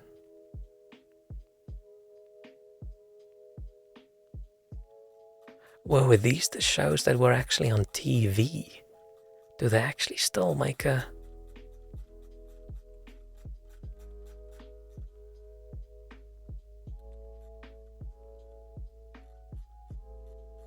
distinction between them? Oh, so this is things that actually literally are shown on television. Oh. I knew there were some that got skipped. I thought maybe they were just older and I didn't notice. So what if something goes to Netflix directly, right? Is that a original net animation?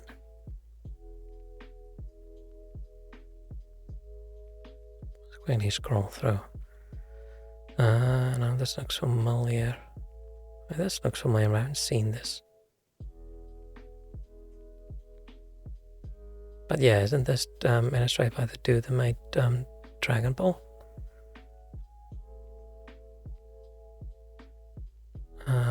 So far... Oh, Terminator Zero I still want to watch.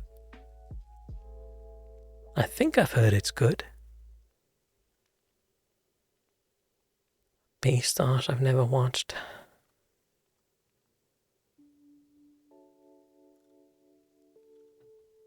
Okay, that's it for this year's anime and this year's games. This took way longer than I thought it would. I thought this would take me like, I don't know, hour and a half, 2 hours tops for both. And I might have played a game. But it didn't. It took a little bit longer. Wikipedia. See if I do this. And then I say, sure, yeah, money. And then I say, yeah, okay, PayPal. And then I say, yeah, I'll cover a tip.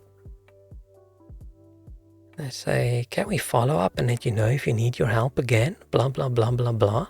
Then I say, no, I do not want your fucking email updates. I literally just gave you money, right? I'll notice next year when you need money. And I say, no. And then they say, sorry to hear that. We don't email often.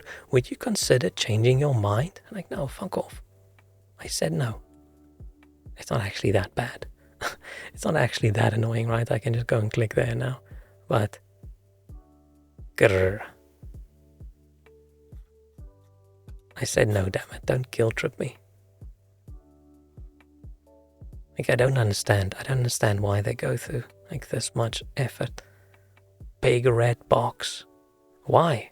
Why do they want to email me? Imagine if emails cost money to send. People would be way more chill. I don't really suggest someone starts making email cost money, but won't get any of this dodgy spam. But okay. I think it is time for me to eat some more pizza. Maybe watch some anime. And then, I don't know, watch some YouTube until it's 12 o'clock. And then think about going to sleep. And then I'll probably watch some more YouTube until it's way too late. And then I'll try and go to sleep. Maybe. And that is 2025. Dang. And then that means next... It's literally next Tuesday. Hang on, let me check the calendar again. When's the 7th?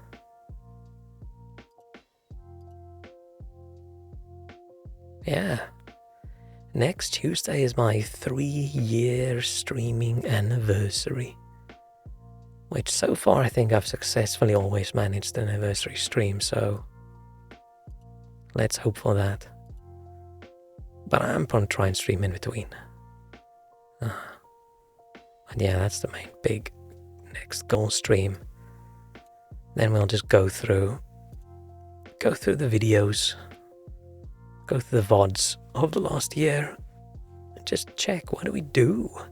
I don't really know what we did. I can't imagine it being a year since I've last did that. But this was not a very good year for streaming for me. I didn't really do much. Did we achieve anything? I don't think so. We banned a lot of art scammer bots. That's about it. That is about it.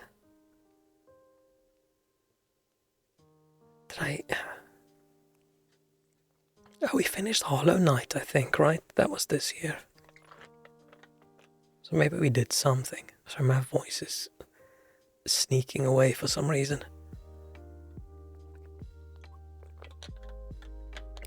That's a little bit better. But okie dokie, thank you so much for hanging out on New Year's Eve. Hope everyone has a wonderful time. I don't know if it's still 2024 where you guys are. See you next year. Ha ha ha. That's the worst thing about New Year's, is all the, oh, I haven't seen you all year. I haven't eaten all year. I haven't had a coffee all year. It's the worst thing about, let's say, going into an office after New Year's. Luckily, I'm not doing that. So we can get all the silly New Year's jokes out on stream. How many streams did I do this year? Curious. Not as many as last year, I know. Love to watch fireworks knowing I didn't spend $1,000 on it. Fireworks went a little bit quiet. It was very noisy earlier, and then suddenly 149. Did I only stream 149 times this year? Ah, shit, might have been 148. Which, compared to last year,